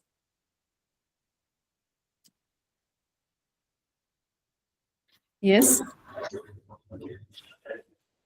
Good evening, sir. Yeah, good evening. It was a very nice session. Thank you, sir. Very much informative and useful to farmers as well. So we are saying that the predictions, you talk Yeah. about the predictions. For Yes. the predictions, if we want to predict the yield of the yields, actually, Yes. Yes. from where the data will be collected. So we are saying only the AI, yeah, but the AI, from where the data will be taken by the AI. So then how it would be? Yeah, sir. Basically, when I go for yield prediction, it is a short-term prediction that we are going for. We are not like going for a long-term. So I already have the data in my field. The crop is already there in my field, and I want to predict what output I'll get it. Is that the question? Or there are two kind of yield prediction. One is that what kind of a crop should I put into the farm? For that, I can have like if I put rice, what would be the output? If I put soybean, what would be the output? If I put cotton, what would be the output per hectare or per acre of land? That is one kind of a yield prediction. But this is even before I have gone for harvesting. The second kind is that the crop is standing in the field and I want to predict what would be my output per acre or something like that. In that case, I can use imagery through drones, through cameras placed in the farm. I can use satellite imagery, but satellite imagery is there majority of the times for bigger farms. If you have a small farm, satellite imagery will not work. So you can put cameras in place, you can put maybe some drones and get the information. And then you'll have to classify basically what is a healthy output, what is an unhealthy output. Based on that, you can understand what kind of a yield you are getting. So Thank it is you, sir. more so about image processing. Yeah, thank you, sir. One more question. So, will the imaginary predictions will help for the mix cropping patterns as well? Can you repeat your question? Yeah. So, if I want to predict the yield, Yes. the image processing will be there, or satellite images will be there. So, Yes. will it be helpful for the mixed cropping patterns? Suppose in one Yes. farm there are Yes, these yes, mixed yes, cropping. yes. I see. When we go for satellite imagery, first of all, I'm again repeating, it may not be good for small farms. It may actually be more costlier for you, because when you're taking that information, if it is free, it is okay. If it is not free, then it is a problem. So that is one case. In US and all of it, they have got huge farms, very huge farms are there. So you can obviously use that satellite imagery, and ultimately, how are you going to predict the crop yield is like if I am going for an orchard, let us say, I can just say how many apples are there per tree. That will help me understand what will be my output. And similarly, if I have a good image of a wheat full grown crop, I can understand that how much of an output I'm going to get, how much area is giving me good output. But that has to be done through image processing. So you have the image of a good product, and with that you can tell that yes, this is the yield that I'm going to get. Yeah, thank you, sir. Yeah, you can actually count also. There are some methodologies to count the output as well. So through that you can get it. Yes, participants. Any more questions are there?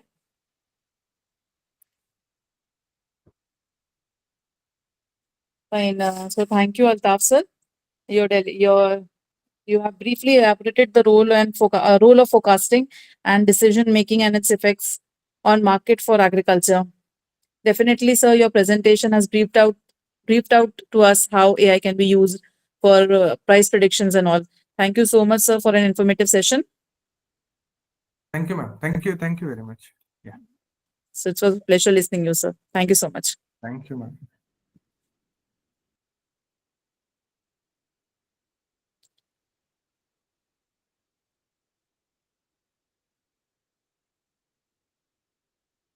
Nasir, sir, are you there, sir? Nasruddin, sir? Yes, madam. Has Ram, Ramchandra sir is there. Yes, he is he's there. already there? Yeah. Okay. Sir, So should we Ram, sir. start with the next session, sir? Just a minute. Ram sir. Yes, he is there. Okay, Yes, just a madam. minute. You can start. Okay, okay. Okay. Good evening, sir. This is Dr. Ruhina Kazi. Since there's some issues at my end, so I am using some other account for communicating right now. So we are here with the second session today, which will be on automated smart agriculture using AI and machine learning. And this will be given by Dr. Ramchandra Mangurkar, sir. He is a professor at Dwarkadas J. Sangvi College of Engineering, Mumbai. Sir, basically, Dr. Ramchandra Mangurkar, sir, is a distinguished academic and researcher, currently serving as a professor in the Department of Information Technology at Sangvi College of Engineering, Mumbai. He has completed his MTech from NIT Rourkela and a PhD from Amravati University. He has over 24 years of experience in teaching, including 6 years of administration as head of the department. His expertise spans diverse areas such as predictive analytics, blockchain technology, cyber security, and AI/ML, LLMS, prompt engineering, etc. Dr. Mangrulkar has authored over 135 research papers, including 22 journal articles. He has authored 5 books and edited around 5 books, collaborating with renowned publishers such as Taylor Francis, CRC Press, Springer, and IGI Global. He is also a senior member of IEEE and an active member of ACM ISTE. Dr. Ram has received 814 citations with H index of 14 around and I-10 H index of 20. Dr. Ram has delivered over 80 talks on various topics, including artificial intelligence, blockchain technology, research methodologies, quantum computing, LLMS, GNS, etc. He has been shortlisted as an ABET evaluator for the International Accreditation of Universities and Colleges. He was also honored to attend the prestigious ABET PEVC training in Baltimore, Maryland in May 2025. So we welcome you, sir, to this FDP program. Thank you. And Thank you. I now request you, sir, to kindly continue with your session. Yes, yes. Please check my slides. Sure, sir. Yeah.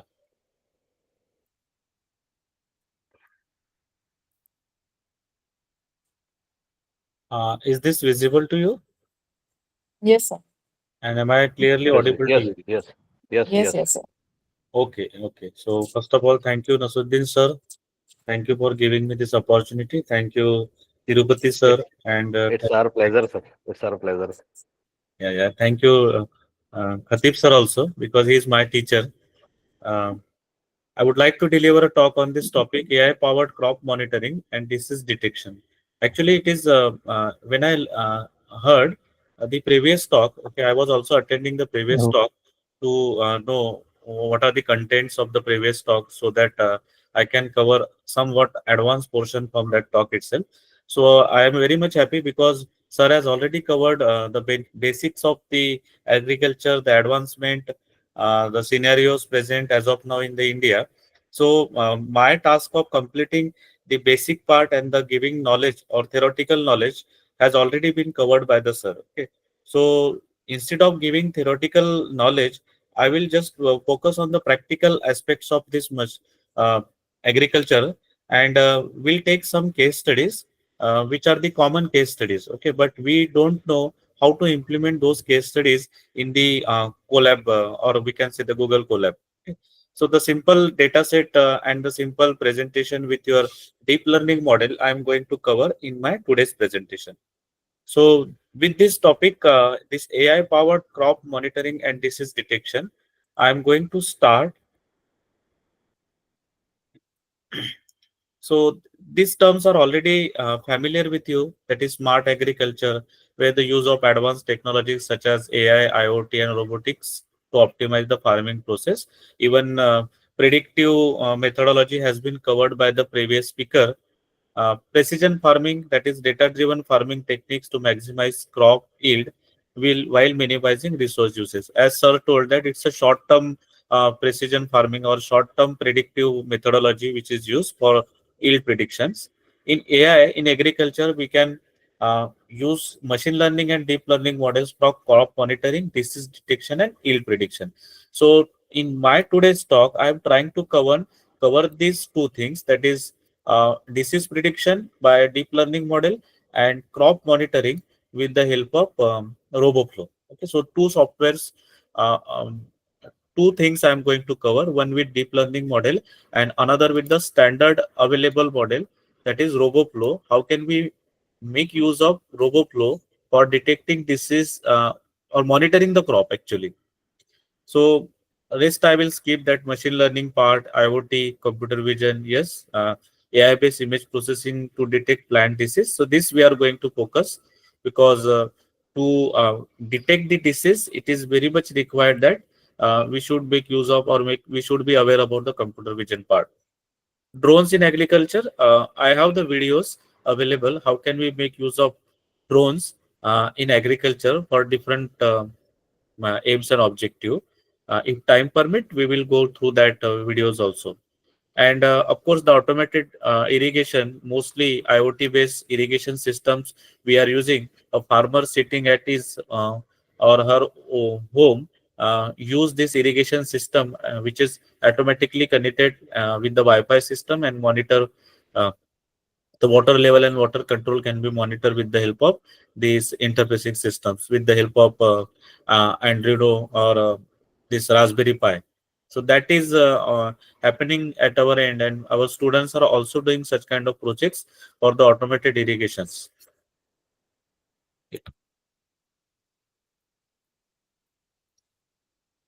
Okay. So this smart farming, so these are the topics that we may implement or we may give to our students, that is security through rover board, planning board, robot sprinklers, autonomous tractors, field sensors, irrigation drones, etc. Benefits of smart farming, of course, the crop quality will get improved. Cost reduction because efficient use of water, okay, fertilizers, pesticides leads to the lower operating cost and which will save a lot of money, okay.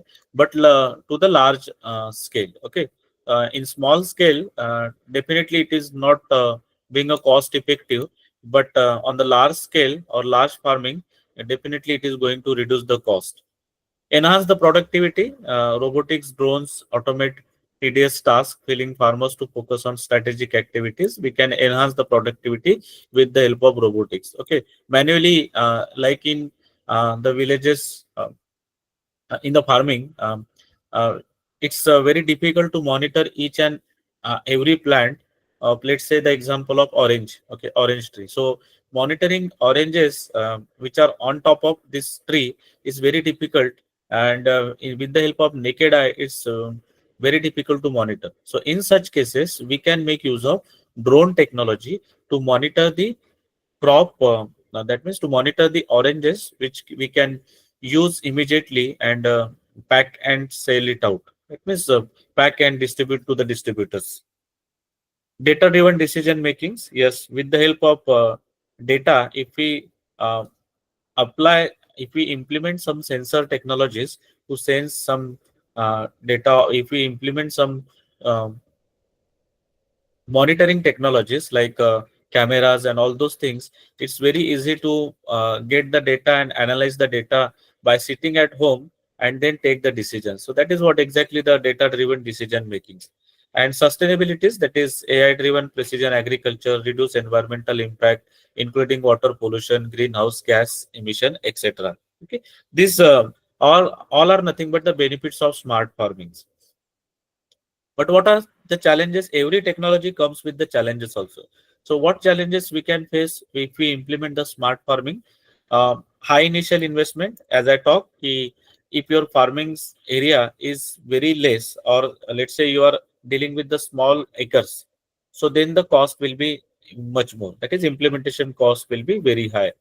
Complex data management, large volumes of agriculture data requires expertise in collection, storage, and analysis. Okay, so this extra technical depth or technical knowledge is required to deal with this agriculture data. Okay, so if we use some sensor, if we use some cameras to monitor the data to capture the images, okay, and that is on the basis of, let's say, day-to-day activities, so the amount of data will become very large. Okay, and in that case, if we don't have the cloud infrastructure support, so it's very difficult to monitor the data, because your standalone systems cannot deal. We need end systems that will monitor and take some decisions, okay, by their own.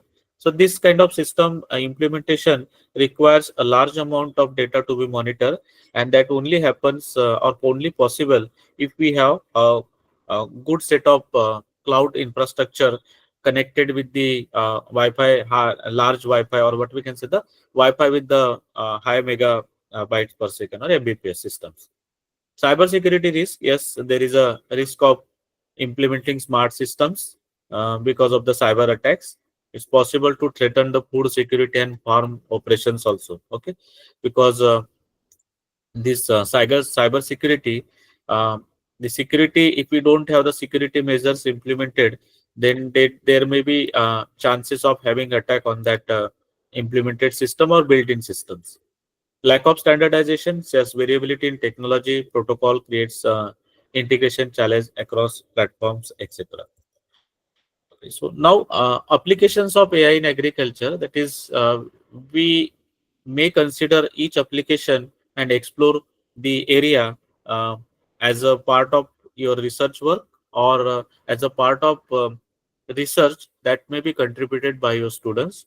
Most of our faculties are doing this, that is crop and soil monitoring, insects and plant disease detection, livestock health monitoring, intelligent spraying, automatic weeding, aerial survey, and produce grading and sorting kind of things. Okay, so all these are the open challenges or open areas available in case of agriculture. Okay, here I missed the blockchain, but blockchain is also one kind of area which supports this agriculture farming with the help of this supply chain management. Okay, so basically, the product which has been created in the farm, the same product has been delivered to the customer. That is what is required to be monitored, and such kind of monitoring is possible with the help of blockchain technologies. So that can also be combined with this AI integrated environment with the help of blockchain. So now coming to the this notebook, which exactly I would like to demonstrate with you. So this is exactly this is the notebook. Now I use here this code. Actually, I have designed this code to monitor the crop and detect disease using deep learning. Okay, so I'm using convolution neural networks to monitor the disease, and with the help of deep learning. This data set consists of healthy and diseased plant leaves. Actually, whenever we talk about machine learning models, we need to have the strong data set. Okay, the data set with clear images, without uh, let's say, means clear images with the image data that should be more clear. Okay, without any inference of environment, all kind of data set we have to fed as a consider. The data set is which I am considering is nothing but the plant leaf disease, and the model is using image processing and CNN, that is your deep learning model, to classify the image whether to particular plant disease or not. Okay, so this I am trying to demonstrate with the help of Kaggle dataset. So first of all, we should know what is the dataset. So this is the dataset link. It is also available on Mendeley.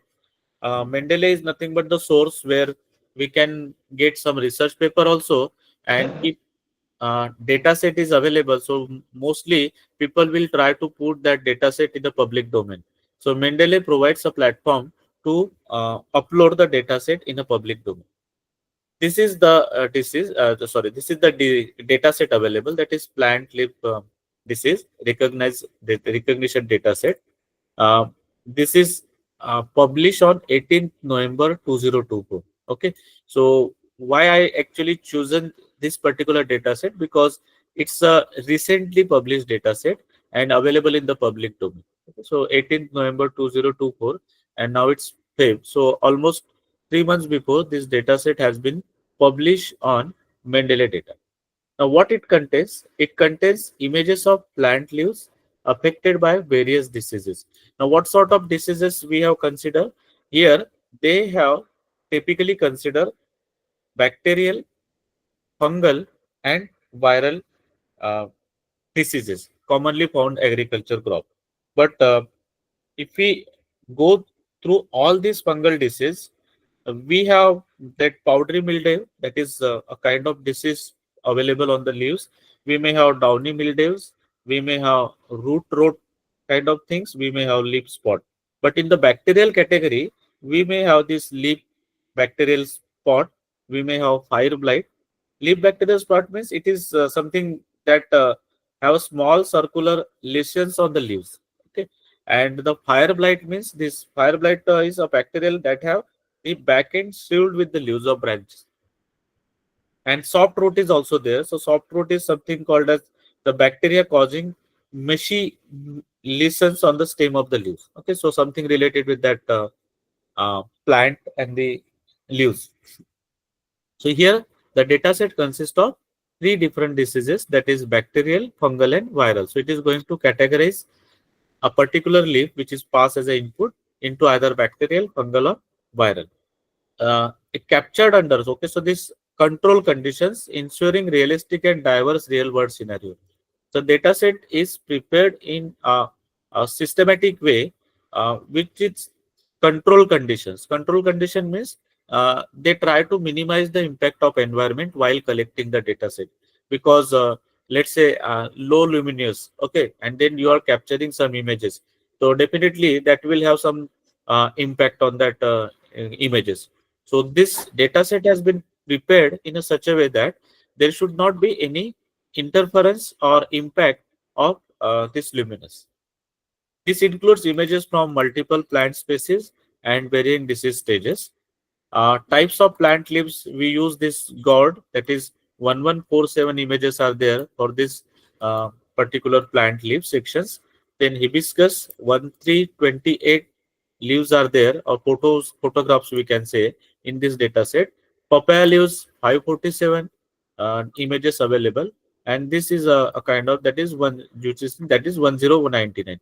So in all, total number of features, number of images actually is 4121. Okay, so it's a huge data set with the number of images as 4121.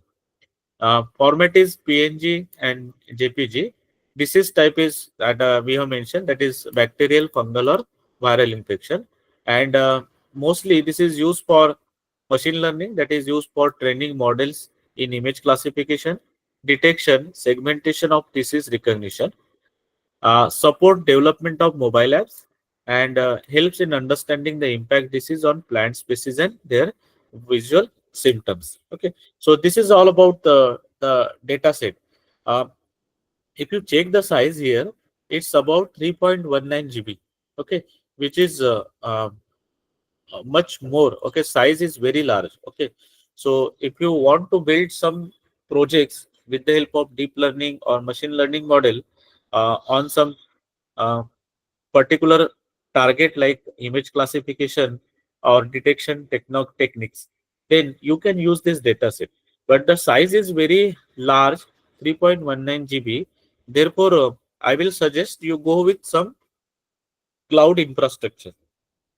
Okay, so don't use your standard system to simulate or to demonstrate or to implement a deep learning model on this data set. Okay, so better you use the available standard cloud infrastructure, which provides you interfacing directly in your notebook.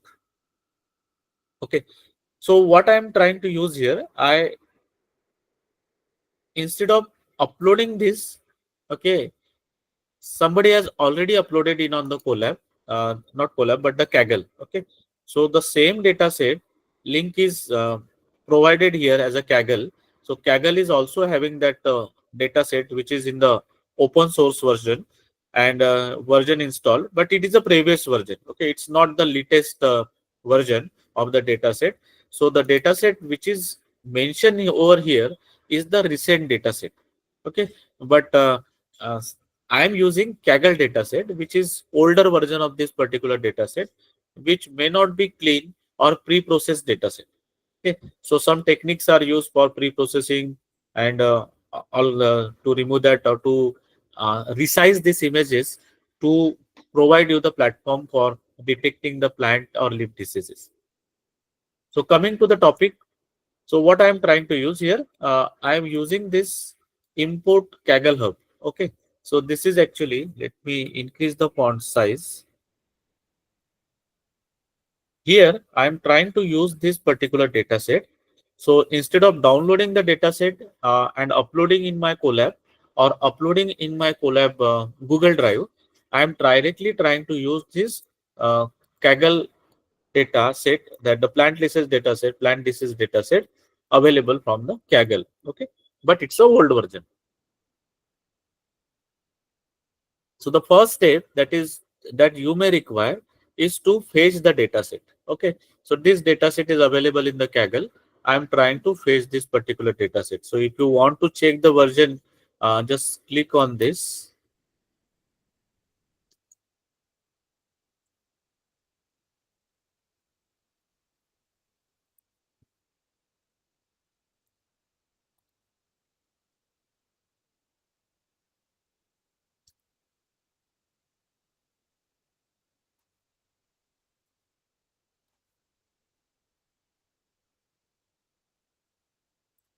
So it is going to download. Okay, but I don't want to download. I am trying to use it from the Kaggle itself. Okay, so this is the link for downloading the data set.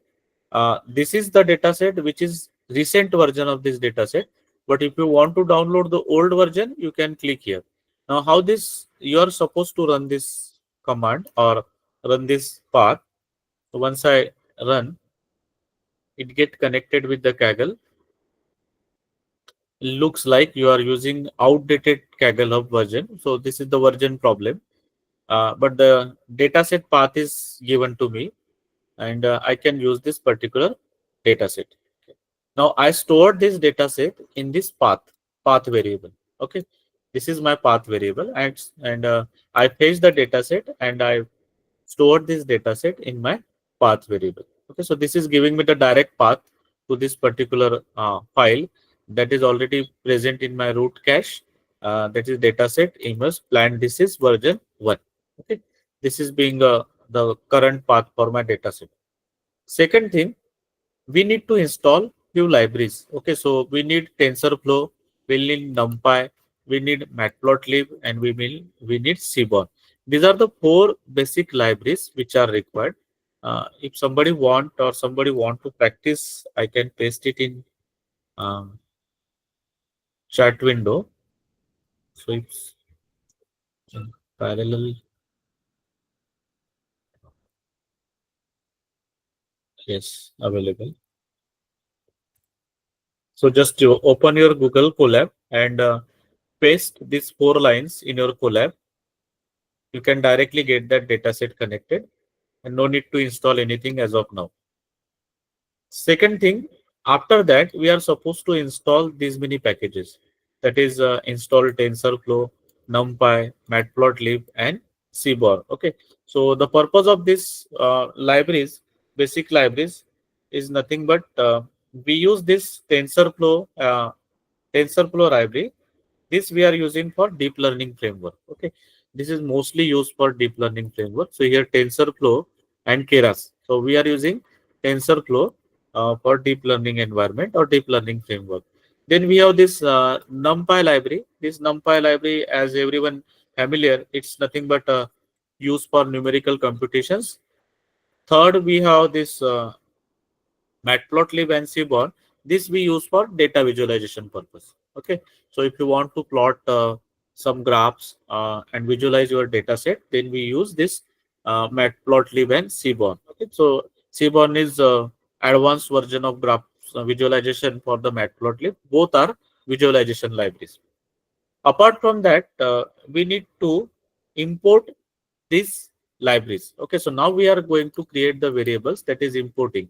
So here we created a variable for TensorFlow as TF, NumPy for NP, NP as the variable for NumPy. We use plot, that is PLT, and which will be as a variable for this Matplotlib. SNS, that is for Seaborn, we use this OS variable. CV2, that is your computer vision toolkit. We use this CV2. Here we all are going to get this image generator. We use sequential modeling. Then for the deep learning things, we use this convolution 2D. If you just over over it, you will get the details about the layers, all those things. So that is convolutional 2D modeling we are using for the deep learning. Then max pooling, flatten layers, dense, and dropout. Okay, so all these are going to be used in my code. Then I use this, that is dataset path is equal to kaggle.dataset download plant disease. Okay, so this I am using as my path to my dataset. Okay, and then I am using set size as 128 and 32. Okay, so the image size is I am setting to 128 by 128 pixel. Okay, so this is exactly my image size, that is 128 by 128 pixel. Okay, this is my image size. Okay, and this I am processing these images in terms of 32 images in one particular slot, and that is called as images per batch. Okay, that is batch size. So 32 images per batch. So giving me 32 as my batch size. Okay, so 128 by 128 is a pixel, that is image size, and 32 images in my batch size. Then we use this image generator also. The purpose of image generator is to rescale. Okay, is to rescale images and split the dataset into 80 and 20. Okay, so for the modeling purpose, we use 80% training and 20% testing. Okay, so here this image generator, it is going to rescale, and the validation split is 0.2. Okay, 0.2 means basically we use 20%, that is 80%. 80% testing and 20%, sorry, reverse ho gaya, training and 20% testing. Okay, sometimes we may skip the validation part. Okay, but if you want to create validation also, then the split should be 0.3, means 70% testing. Then you can allocate 10% validation and 20% testing also. Okay, so that is up to you. And basically, the thumb rule says 80% training and 20% testing. Then after that, we use this loading. Okay, that is we now try to load the data set and the validation data. So for the data, we create a variable, that is train data, and we try to get the from this dataset path. The dataset path is this particular path. I am trying to fetch the dataset from the Kaggle itself, and the target size, we have defined that image size as 128 by 128. Batch size we define as 32. And the mode we are using categorical. Okay, so particularly we use the classification kind of problem or categorical problem where we don't have the sequential data. So mostly image data set uh, class mode is categorical data set. Okay, because we don't have the continuous data set data available over there. So we use the classification kind of thing. So this particular training part is loading a data set from the folder called plant village. Okay, and where the folder is available, the folder is available over this particular data set. Okay, this is the link for that data set. Then uh,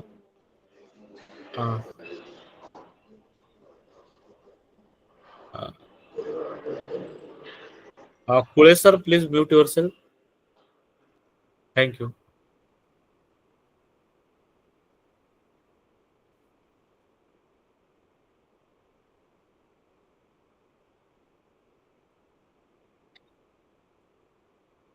Yes. So next is validation data set. So here we use this categorical, and only the subset is here mentioned as training, which is nothing but the training part, and some images we categorize into validation part. Okay. So these both we are trying to do. Next, now we are trying to implement here deep learning model. So up to this, we have fetched the data set. Okay, these 3 steps we completed.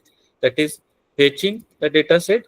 Second, we configure the data set as a part of, let's say, division that is called training and testing part. And we also applied or divide the entire data set into training, testing, and validation part. Validation. Okay. So how much images we are using as a testing and training? We mention over here, that is 80% training and 20% testing. This we have done. Then now the next step is we are supposed to build CNN model. Okay. So here we are going to apply your deep learning concepts. Deep learning. Okay. So here we are going to implement deep learning technique. In this, we use sequential modeling. Okay.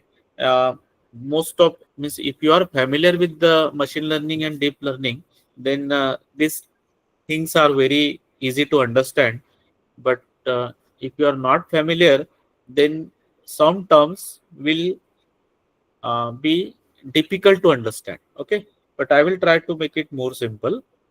So here, this particular code is nothing but the configuration of your deep learning model. Okay, now we will see what is happening in the step-by-step. Is convolution CON 2D. Okay, actually it's nothing but your first convolution layer. Okay, convolution. So what we are using CNN model. So CNN is nothing but a convolution neural network. So it's a deep learning model. Okay, there is another model called RNN. Okay, recurrent neural network. RNN and CNN both are deep learning models. So in our code, we are using convolutional 2D, that is your deep learning model. Its first convolutional layer is extract features. Okay, now which features it is going to extract? Like your edges, textures, and images. So for that purpose of extraction, we use this command, or we can say this particular configuration called as convolutional 2D. Then we use max pooling also along with the convolutional 2D. Okay, so this is my first layer, then the intermediate layers, then the final layer or the dense layer we can say. So we use this max pooling function, so which reduces image size, that is downsampling. Okay, max pooling, if you are familiar, okay, but max pooling simply it's nothing but it reduces the image size, sometimes called as downsampling, for convolutional efficiency. So max pooling is only supporting thing for the convolutional model. Then we use this 64 convolutional 6433 activation with the activation function as ReLU. Okay, so this is for second convolutional layer. Okay, this is my first convolutional layer. Then I built second convolutional layer to reduce. Actually, second convolutional layer detects more complex features. Okay. Basic features will be detected by this, like your edge, texture, And the second convolutional layer, it is it is created for detecting more complex features, that is more in depth, we can say. And third convolutional layer we created, that is 128. This with the activation function same as ReLU. This is used for deeper layer. Okay, that is used to capture the disease pattern. So mostly this is for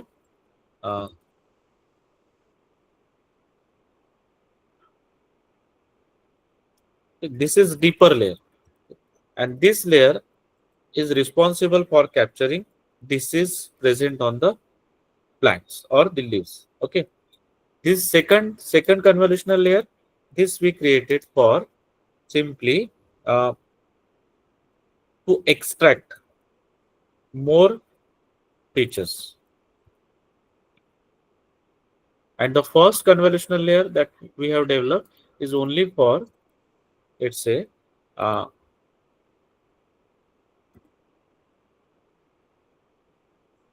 extracting superficial features like ages, etc. Okay, so superficial. So now we have configured the convolutional layer this 32, 64 and 128 batch size. Then we created dense. Okay, so this dense function, okay, this particular function dense 128 activation ReLU, okay, with the dropout rate as 0.5, and we created this for our training data class indicates activation softmax. So for the dense purpose, that is fully connected layer. Okay, we use this dense for fully connected layer, that is 128 layers with the ReLU, that is activation function. Softmax is also activation function. We can use ReLU as well as softmax.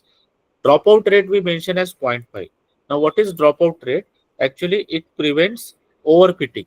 Okay, to avoid the overfitting, we use this dropout rate as 50%. Okay. So 50% neurons result will get dropout with the help of this dropout function. Then we compile the model. Okay, so compile the model, that is use the model compile. Optimizer we use ADAM optimizer. Okay, so ADAM optimizer means adaptive gradient descent. Okay, so we know that vanishing gradient problem is present, and to reduce that vanishing gradient problem, we use this ADAM optimizer called as adaptive gradient descent optimizer. Loss, categorical, and metrics that we use accuracy. Okay, so we will try to find how accurate our model is behaving while detecting our class, while during training purpose and testing purpose. Okay, so prior to test any input from the user, we are supposed to run this particular model on the given data set and check the accuracy of our model. And if the accuracy is not as per expected, then either we need to work on feature engineering. That means we have to check for the features available. Okay, that means your feature data set, what are the features available. You may use that is principal component analysis, that is PCA, to reduce the number of features available, or sometimes you may use forward selection or backward elimination. All three kind of methods can be used for feature engineering if it is required. Okay, so if you are getting not as expected accuracy for the particular data set when you implement the model, so that time you can use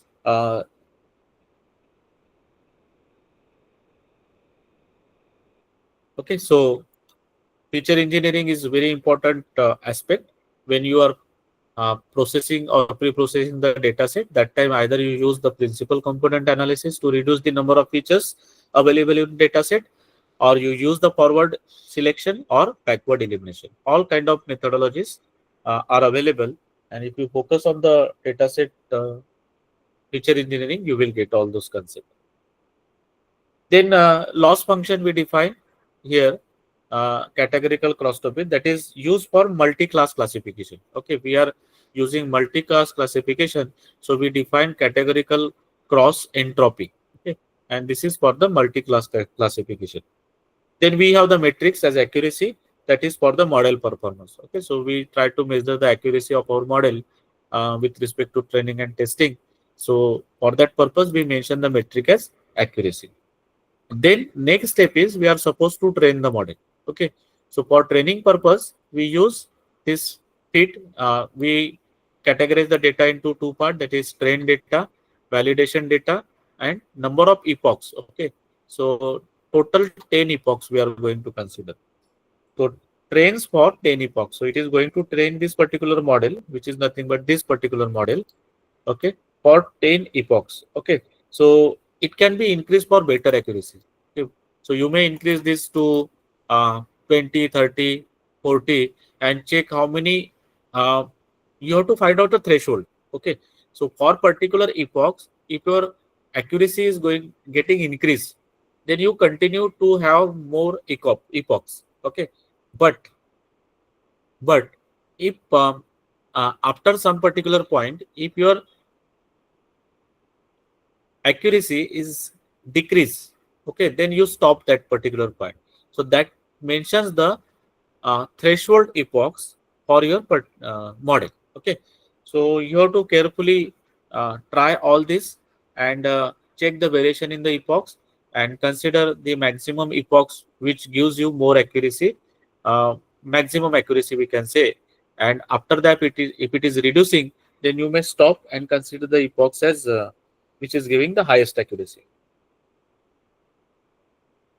So this training and testing, this training and validation purpose we use for adjusting the weights. Okay. And that improves the learning. So we know we are implementing deep learning model. So after every epoch, your model is going to learn and increase the accuracy, minimize the loss. To evaluate this model, we have defined this loss accuracy actually. Then we create the confusion matrix.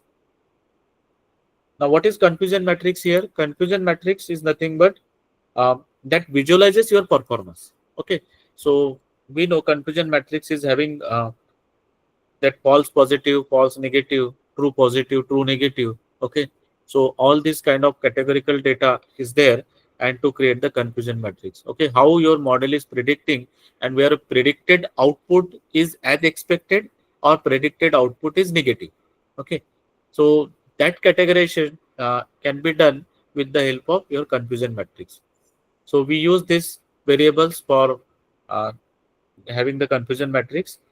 Helps to understand. Sometimes it is used to understand misconfigured images or misidentified images also. Okay. So this we are creating CM, that is your confusion matrix, which is Y true, Y predicted. Okay. And what is Y true? That is we calculated with the help of that false positive and false negatives. Then for plotting purpose, we use this figure plot. Heat map, we can create the heat map also. For this, we are supposed to plot the predicted versus actual for the confusion matrix to get. And then now we are trying to load this function to predict the disease from the image. Okay, so this is the last part where we try to load the test image. Okay, so here I am going to pass the test image, okay, which I would like to pass to this particular model. I am using here CV2, that is your open source, that is CV package, to read this particular image. Then I am trying to resize the image with the image size. And what is our image size? Image size is, earlier we have mentioned, it is 128 by 128. Okay, this is 128 by 128. And this we use this normalization. Actually 250 is what we are dividing this image by 255. That is normalization function. And this is used to predict a disease class using the trained model. Okay. So whichever image we will pass to this I am going to pass as a test image, and then it is going to predict this value, predict the image disease. So this is the entire classification, entire coding for our deep learning model, a simple deep learning model to predict it. So here, if I start running this code, when I compile this code, it has compiled successfully. I'm not going to compile it again because for every epoch, check here. This is initial part, but here if you can check for epoch 1 of 10, only 10 epochs I have used since the dataset is too large. Okay, and the accuracy function. Okay, so here for one epoch, feeding 1032 image, okay, and then finding the accuracy, it takes 1205 seconds, 1205 seconds. So it is going to complete my first step, and the first step, when I run first epoch, I got the accuracy as 0.49 and loss as 0.69. Whereas this validation accuracy I am getting 50% and loss is this 69%. Okay. So here this particular loss is same, but the accuracy which we are getting is 0.49 for this first step, and okay, for second step when I complete half of this run, okay, actually not half, actually 20% of my this code run, okay, when I run this deep learning model, 20% run I just use, and here what I found, after end of epoch 210, that is second attempt of this epoch, that is out of 10, second epoch, in 17.13 second, now your model has learned a lot and it is going to give the accuracy. But here what I find, the accuracy level is little less. Okay, it is going to get increased as you are running epochs. Okay, so if you have entire time, that means it may take around 2 to 3 hours, okay, probably, to run this particular deep learning model. Okay, so when I try to run it, it takes around 3.5 hours, because I try to run it in my system, which is our MacBook, and which is having inbuilt GPU. Okay, so that time it took 3.5, around 3.5 hours to run this particular model. But now I am using HP notebook and using Google Colab. I am trying to do this. So here I am using this Colab available GPU, that is your Tesla. If you check, you have this GPU available. See, it is showing. You can check what GPU have been provided over here. This Colab Pro. Yes, somewhere it is mentioned.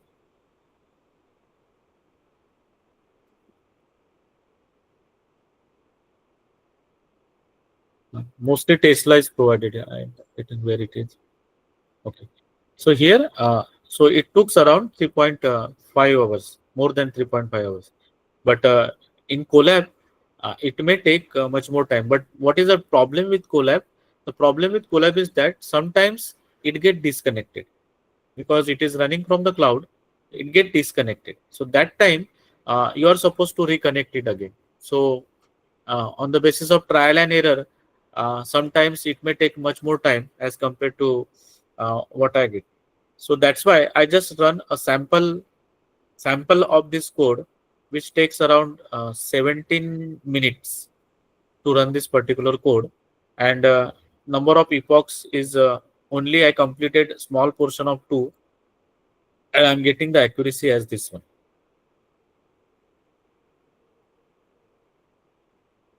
This one. So this is all about implementing deep learning model using Google Colab with the help of TensorFlow. Okay, so if there are questions, then I can address. Otherwise, I can show you a simplest way of implementing this plant disease prediction, or tomato disease prediction actually, or categorizing the tomato with the help of another software called as RoboFlow. Okay, one question is there, how to decide? Yes, it's a trial basis. We have to, these are the standards actually. Okay, 32, 64, 128, these are the standards. Okay, so I use the standard configuration only. How it reduces image size by keeping essential features only. We are working with the image only, not the features of the image. Okay, we are not considering that image 2D 2D into 1D. That means we are not considering the one-dimensional vector of features. We are considering the image.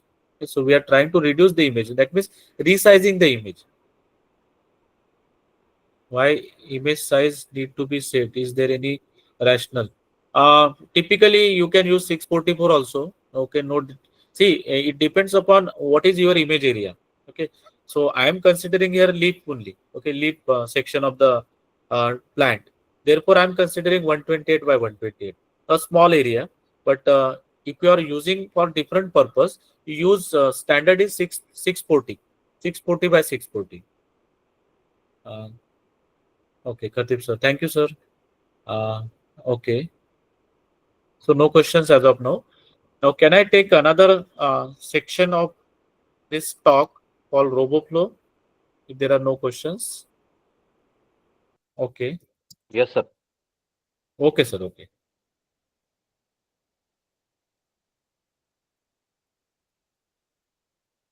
So this code, I will give it to you.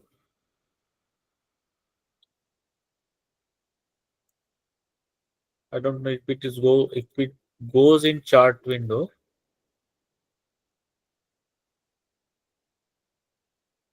Otherwise, I will share file with you. No worry.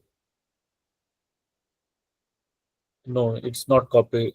I don't. Yes, Sir, it it is will be having some. shared. It will be shared Yeah, via yeah. I will share drive. file, sir. Yes, yes. Later you can share with Yes, participants. yes, sir. Yes, sir. No problem. Sir, Mangrupkar sir, I have a question, sir. Yes, madam. Sir, if you are resizing the images, how will be controlling the error part of it? How we are controlling Error error incurring part? while No, reconstructing. no. Actually, you have to resize the image. Okay, see, I am considering 128 by 128. That's why I resize into 128 by 128. But of course, if your image is not or your leaf is bigger in size, okay, then Yes. of course there will be error, and that we are not going to control it, right? So won't be it will be creating errors while predicting the data. Creating error. Yes, creating errors. Of course, creating error. But see, capturing mechanism should be in such a environment where you can get the entire image of the leaves. Okay. So how can we control these kind of errors then? No, madam. Only Actually, because when of we a try and error process. no, not like that. Actually, when we create a data set, that time only we have to create data set in a such a way that you should have clear images in your data set with all borders and all those things. Since we are working on leaf images, it's very easy to capture the image of entire image. Means when you use your camera to capture the leaf images, it's very easy to capture the entire image of your leaf. Okay. Yeah. But when you try for testing purpose, and if you have that images with the broaden area of leaf, then definitely your model will give less accuracy. Right. Right. It's correct. Okay. It's a predictive kind of. It's somewhat like, okay, right. It's like precisions as well. We are Yes. trying to reduce down the errors by having basic details regarding in the format of like what we call, already we have trial basis, right? The trials Training. which are being done, and for the current testing, the error will be calculated accordingly. Yes, correct. Yes, Fine. I agree. Yeah.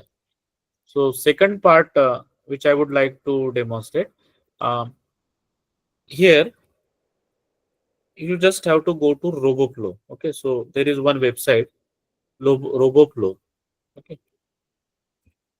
So if you are first time user, you are supposed to create your credential over RoboFlow, or you can use your Google credential also. Okay. So this RoboFlow is having implemented models. Okay, so here if you log into this RoboFlow and if you create your own project called new project, so it's very easy. Your data set creation, then the data set configuration, then the purpose of labeling, that is labeling purpose, classification purpose, all these things will make easy by this RoboFlow model. Okay, so use such kind of tools available. So we use this RoboFlow. Actually, it's a object detection model or object detection website which provides the use of YOLO. Okay, so we are familiar with the YOLO 8 till YOLO 8. Now, yesterday only I got a mail. They also launched YOLO 12. So more advanced version of this object detection model. Now here, there is one thing called universe. Okay, so once you log into this particular page, let's say roboflow.com, instead of app, I will remove this.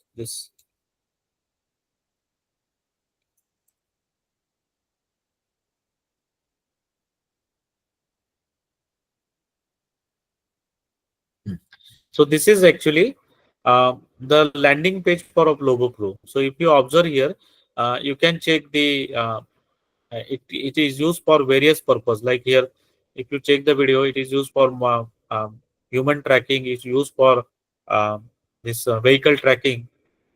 Okay, so many purposes like counting. So this is going to use for counting purpose.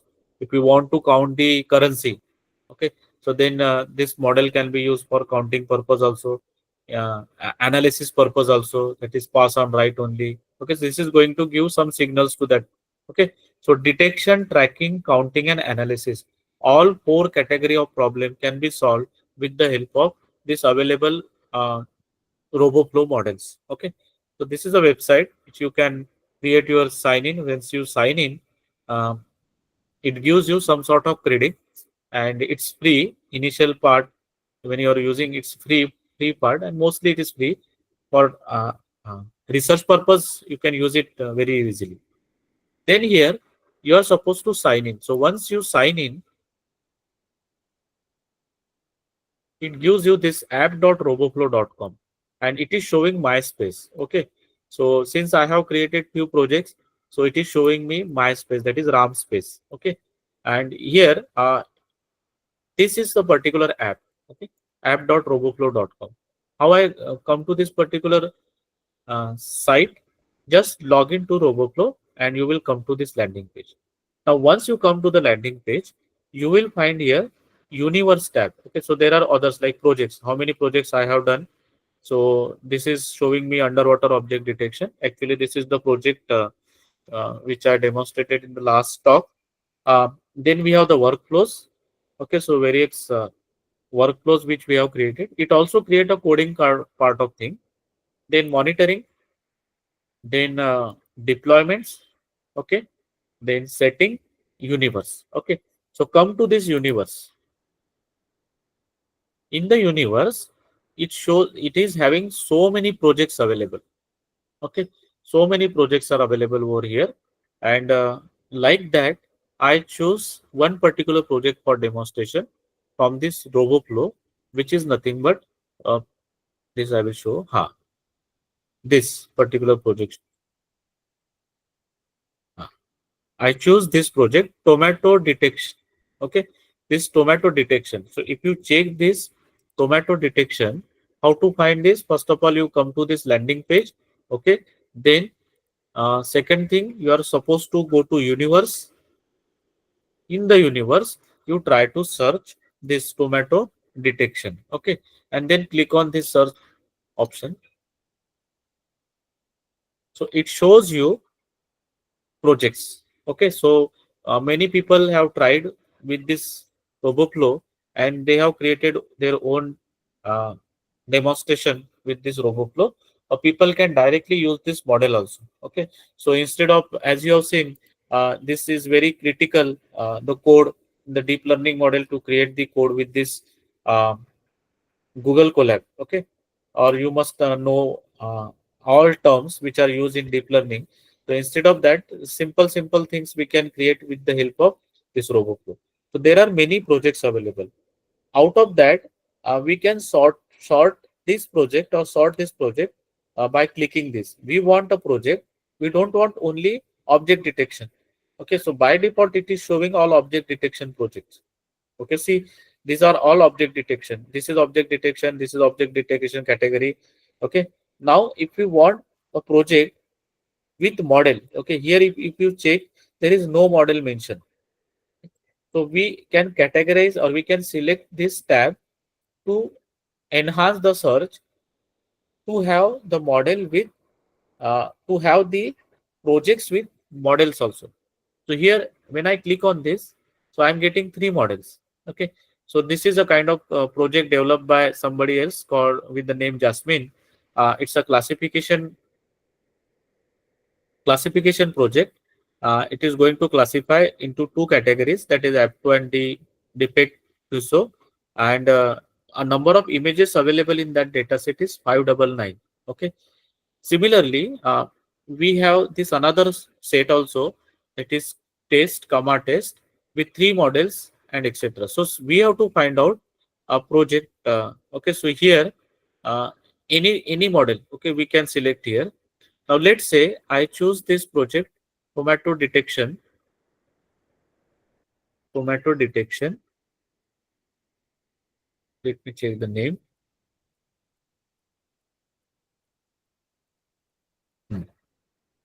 4x2. This is the model name.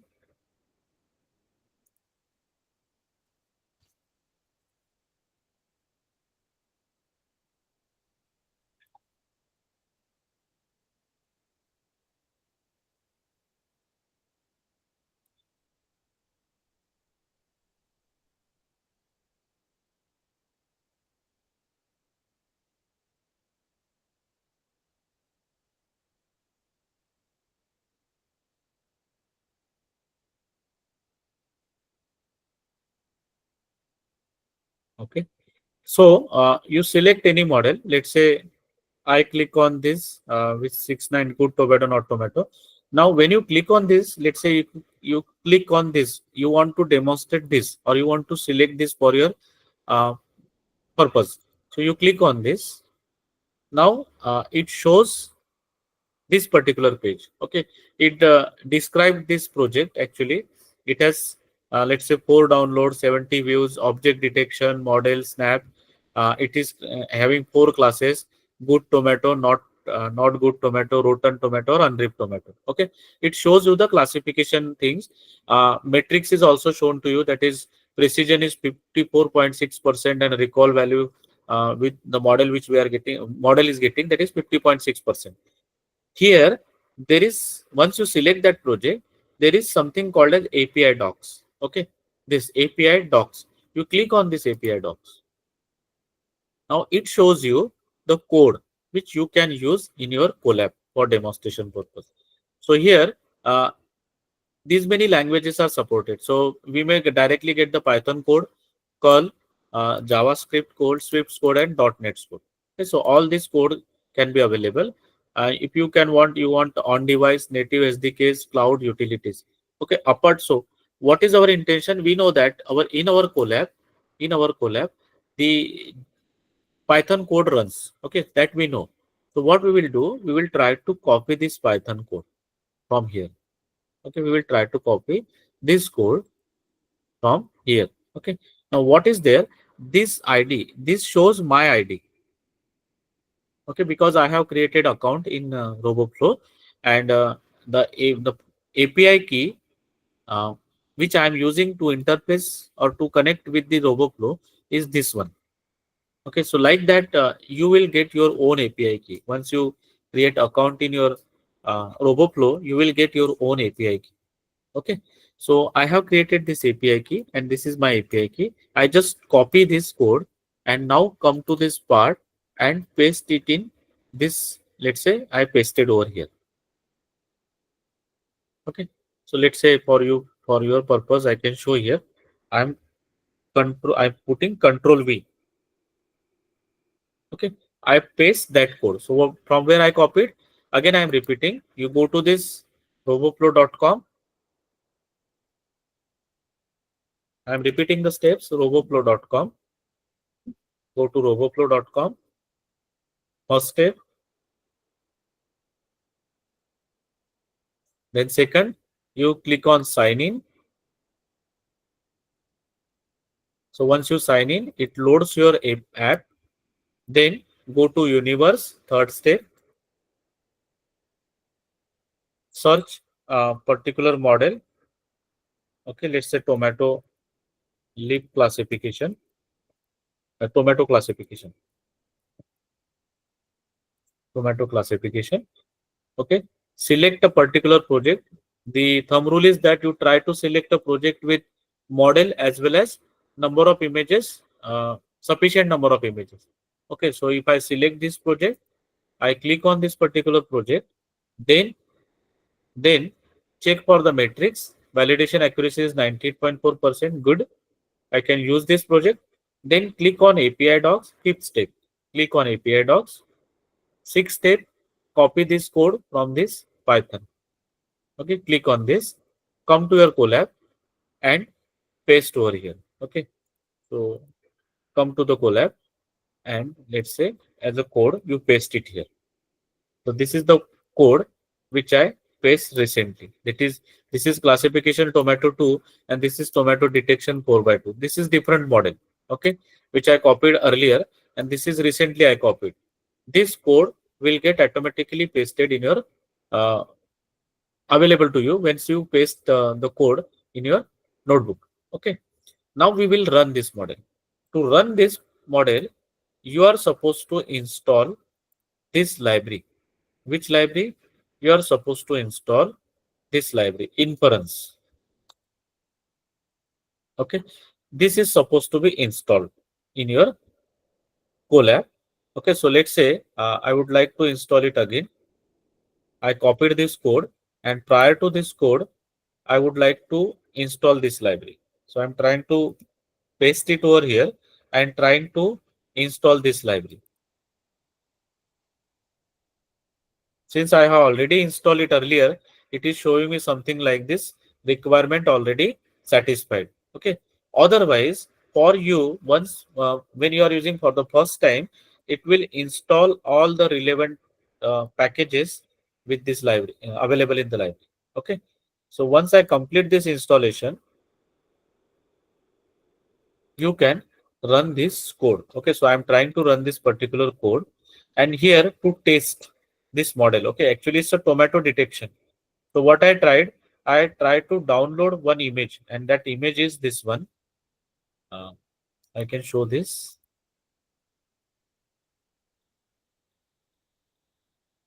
I download from net one image for testing purpose. Already training is done by the model in the RoboFlow. Okay, you don't have to worry about testing and training part. It has been done once the model is created. Now we are only using that model. So I use an image. I downloaded an image. See users admin downloads. Yeah, this is the image. Okay, tomato image, and I need to find out whether this tomato is good quality or bad quality. So this model which I have used, coming to the code again, I have to first of all upload that image in the file section of Colab. Okay, so to upload that image, you click on this and upload this using this. Okay, and browse that particular image and click on open. So this is the image which I have uploaded, form 3. This is the image which I have uploaded. Now you from this you can copy the path. Okay, just click on the image, 3 dots. You can copy the path, copy path. Okay, now you have copied the path, and for testing purpose, you can replace this by the path which you have copied. Okay, so I deleted this path. Then I would like to check this image, so I copy path and then paste it over here. Okay, so client inference. Okay, so once you install the inference package, then you can connect with the RoboFlow. How I am connecting? This is my client information. My API URL is this one, and API key is this one. This will be different for your purpose or when for you. Now I'm trying to check this image model which I am using, this model. Okay, so only I change the path, testing path. Rest I am keeping as it is. I'm not changing anything else.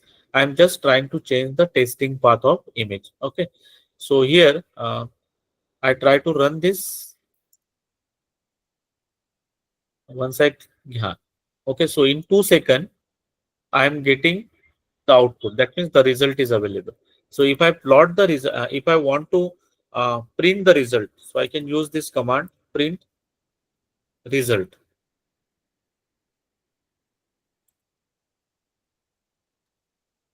So it is showing me inference ID, okay, then time taken, then image, that is width with 651, height is 531 for my image, okay, which I am passing as an input. Then the prediction values it is showing x is 325, x this actually variables, y and width, height, okay. Confidence it is showing as 0.81 and class is at risk, class 0, detection ID, and everything is mentioned over here. Okay, from where we come to know this class, the class and all this. So if you explore this project,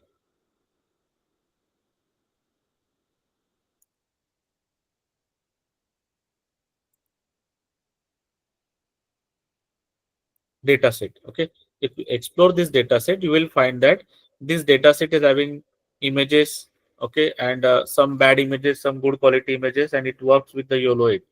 Similarly, we can copy that code and paste it over here. We can get the result, and this is the result. Now we will check how it is determining and plotting that YOLO model over this. So again, I use this CVT code, that is open source library, that is computer vision library. Then the same connection, that is same code I am using, which I have created over here. Then I'm using image path. I'm giving the same image path. Okay, path from where I copied the path from the uploaded image, that is for testing purpose. I can remove this, paste it.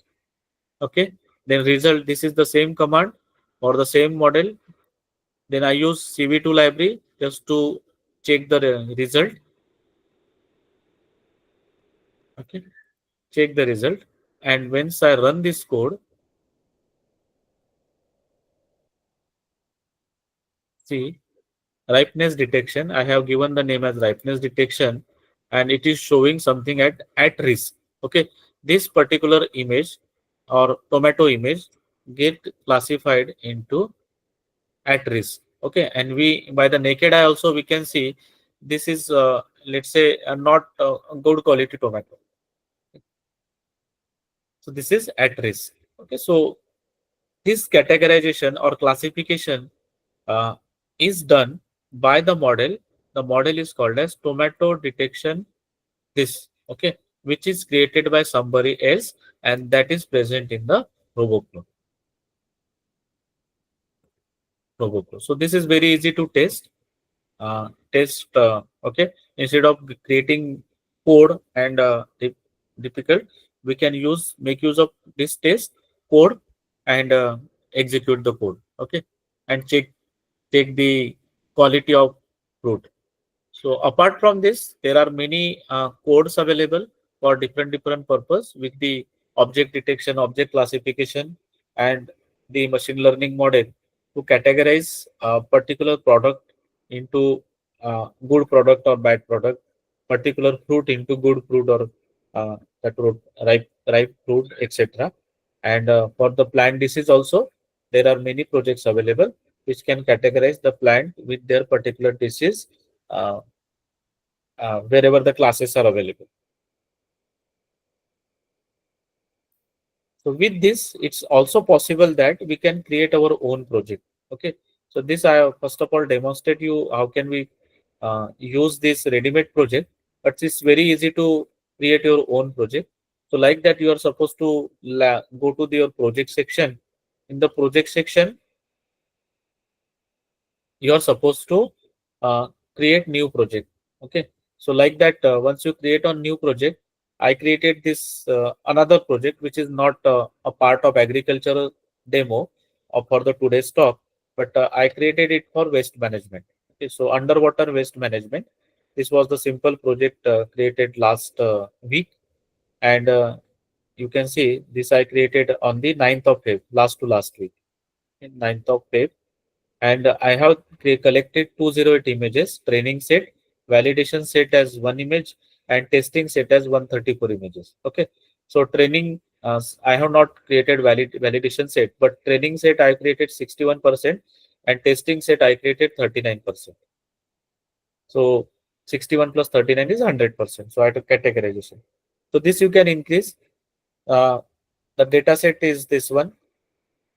See, underwater data set. So we have this underwater images. If you explore, this YOLO provides us the helping hand for classification of images. So this we can classify as glows, etc. So like apart like that, we have many images available. So we have to configure class. We have to first of all classify these training images. Okay, provide the particular class for those images, and then you can use your model.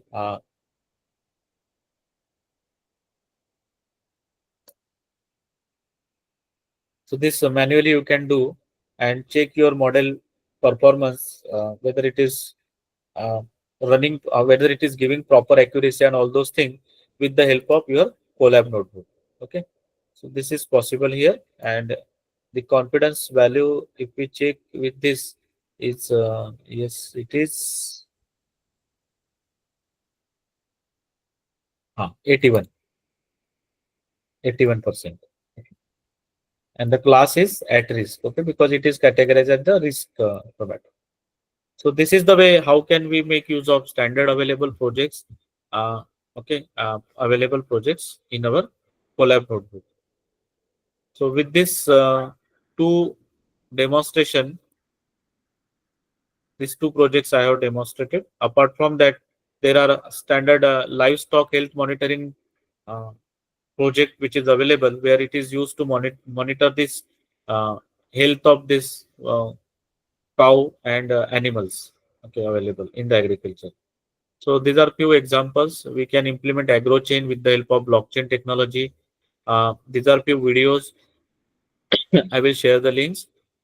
You can check how that smart spraying technologies are implemented for the precision weed management, that is the disease on these plants, etc. So all simple projects can be developed with the help of these available technologies. So this is all from my side.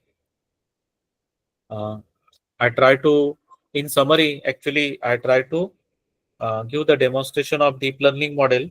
So entire classification of deep learning model is given where we have gone through some layer classification, that is resizing, pre-processing, all kind of things, configuration of softmax function, ReLU functions, etc., and then training and testing purpose, and the then testing purpose also. We use one test image. Okay, I have not run that code, but you can run when I provide the notebook to you, if you are having time for that. And second demonstration which I have given is a RoboFlow, where we can use RoboFlow model for integrating RoboFlow with our Google Colab notebook. So these two things, with this, I would like to end today's talk. I try to give some flavor of agriculture with our deep learning and machine learning models. So thank you, sir. Thank you, Nasruddin, sir. Thank you, Tirupati, sir.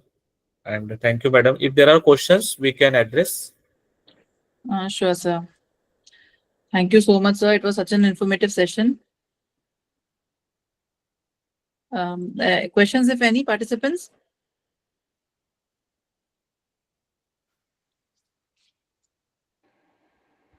Mangrolkar sir. Yes, sir. Girish, sir. Very good evening, sir. Good evening, sir. Good evening. Good evening. Very nice session. So please, you can share some links. Then it will be very much helpful to us, sir. Yes, sir. Definitely. Just connect me in personal. Yeah, sir. Yes, sir. Yes, sir. So if any other participant needs some help, I am giving my number. Dr. Ram, I am from Maharashtra State Technical University, Dr. Babasaheb Ambedkar Technological University, Lonere. Yes, sir. Sir, we are having one project on farmer empowerment, and it is a funded project through Rajiv Gandhi Science and Technology Commission, Government of Maharashtra. In that, we need your support, sir. Definitely, sir. You please connect with me. I am also providing my mail address, sir. Okay. I'm also from And- Vidarbha, and this Varda. Actually, I prior to this coming to Mumbai, I work in Varda also. Acha, yes, sir. Very well Lonere, connected sir, with and engineering. you are DJ Sangvi, sir. Yes, currently I'm working in DJ Sangvi as a professor in IT department. Myself also in a department of IT only, Lonere. You might be knowing. Yes, sir. Yes. Okay. You recently one of our professor from IT is joined from Lonere. Yes, sir. Oh, great. And coordinator is requested to share this video recording of Dr. Ram. Definitely, sir. Thanks, ma'am. Definitely, sir. Thanks, ma'am. Thanks. Nice of you. That's Any it from more my end. questions? Any more questions from participants?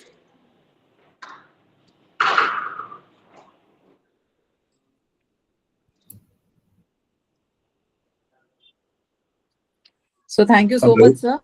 Yeah, I think someone is trying. Yes, Yes. ma'am. Pinaka Pani from Bangalore. I think I have one simple question I hope to the sir. Okay. Sir, it is a very interesting session and you have demonstrated very well.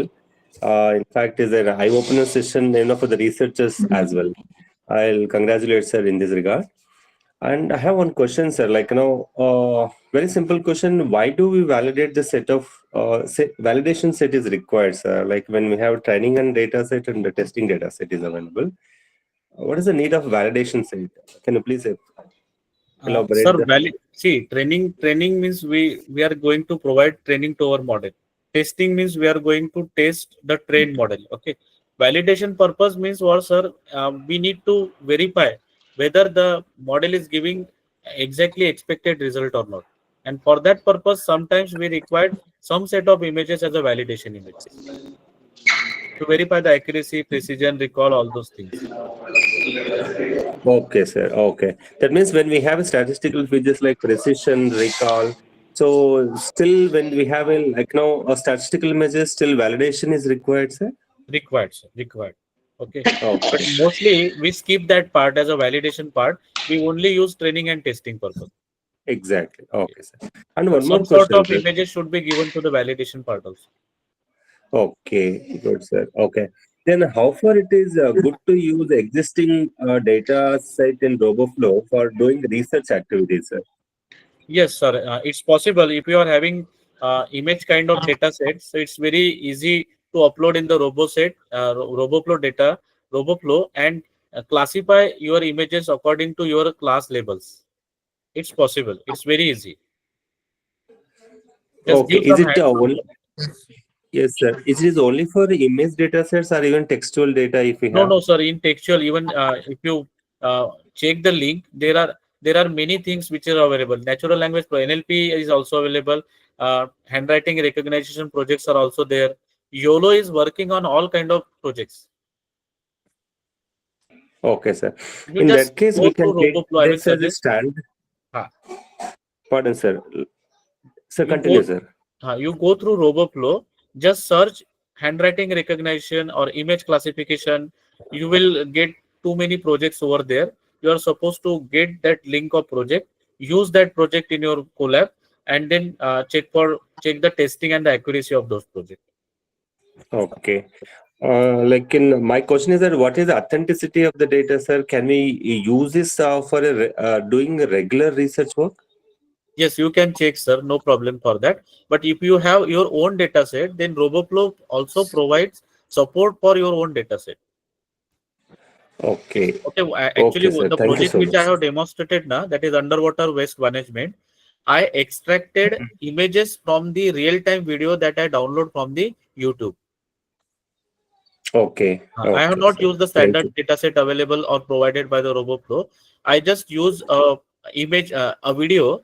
I downloaded that video and I use Python library to convert that video into frames. And then I Yes. uploaded those frames. And then I apply Oh, classification techniques like glows, mask, shoes, bottle, can, etc. as a classifiers. And then I train the model and then test it for my testing purpose. okay, sir. Good, sir. Thank Same you thing so you much. can just go through the introductory video of RoboFlow. You will get an idea about everything. Exactly, sir. Thank you Yes. so much. Thank you, Yes. sir. This is very much informative session. And so, suppose I want to use these applications or these models for agriculture in grading centers. Suppose I want to automate the grading centers with these models. So will it be feasible? Like suppose my grading center has a tomato grading center, right? So on the line, conveyor belt. So I would like to segregate the bad tomatoes and good tomatoes. So how it will be feasible for grading that one? So you need to require you need this cloud platform first.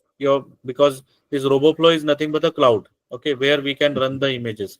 And in RoboFlow, it's possible to upload the photographs, upload the videos, and real time you will get the precision and recall and then confidence accuracy with the classification. So integrating your camera, a capturing system on the conveyor belt, and directly with the RoboFlow, with the help of Wi-Fi and cloud, you can directly observe the result. And if it is linked with some robotics arm, then it is used to capture the ripen tomatoes from the conveyor belt. That interfacing part have to be done, but the classification, the model implementation, the result, that will be taken care by the RoboFlow. Okay, thanks, sir. That is the very much used going forward. So, and it is very much required. Yes, sir. Yes. Yeah, Correct. in the agriculture one. Yes, So sir. I would like to, one more thing I would like to know, sir. So we can segregate these fruits or vegetables superficially, right? Yes, sir. So if something is not good inside the fruit, so how it can be? Is it any things No. something is available in market? No, sir. No, that is something that we require to inject something in the fruit inside and then detect some chemical parameters. So Okay. I did not come across such kind of technique, but might be, sir. That would be a great research topic. Okay. Yes. Thank you. Because why I am thinking that, or why it came to my mind. Suppose you take an example of Alfonso mangoes in the Konkan region, right? So before sending to the customers, if I find something, it will be it will not reach the customer in a good condition. If I detect early stages, it will be helpful for the farmers as well as in the customers as well. Yes, yes. But sir, testing, the superficial testing can be done with the project which I have demonstrated. But if you want in-depth testing, then means something to be inserted or something to be injected in the mangoes to know So the properties. we cannot sense something out of it, right? No, I don't think sensors are available, but something infrared or some infra laser technology, if it is there, so might be that may be available in the market, but I'm not aware about that, sir. But that may be available with the help of laser technology to check the fruit quality and all those things. Okay. Thank you very much, sir. Because what I'm thinking, so I'm working on the one project along with the Batu. Just Professor Jadhav sir, Dr. Jadhav sir said. Yes. So I'm co-founder of this. So we are working on it. I am working as an industry expert for that project. So we are actually exploring the technologies, which can be utilized into that project. So and it will help the farmers in good way. Good, sir. Good. Yeah. Thank you. Good, sir. Good. Thank you, sir. Nice to connect with you. We'll be connecting in future with you. Yes, sir. Please connect on personal mobile number. I have given my number also. Sure. Thank you. Thank you, sir. Thank you. Yes, any more questions from the participant side?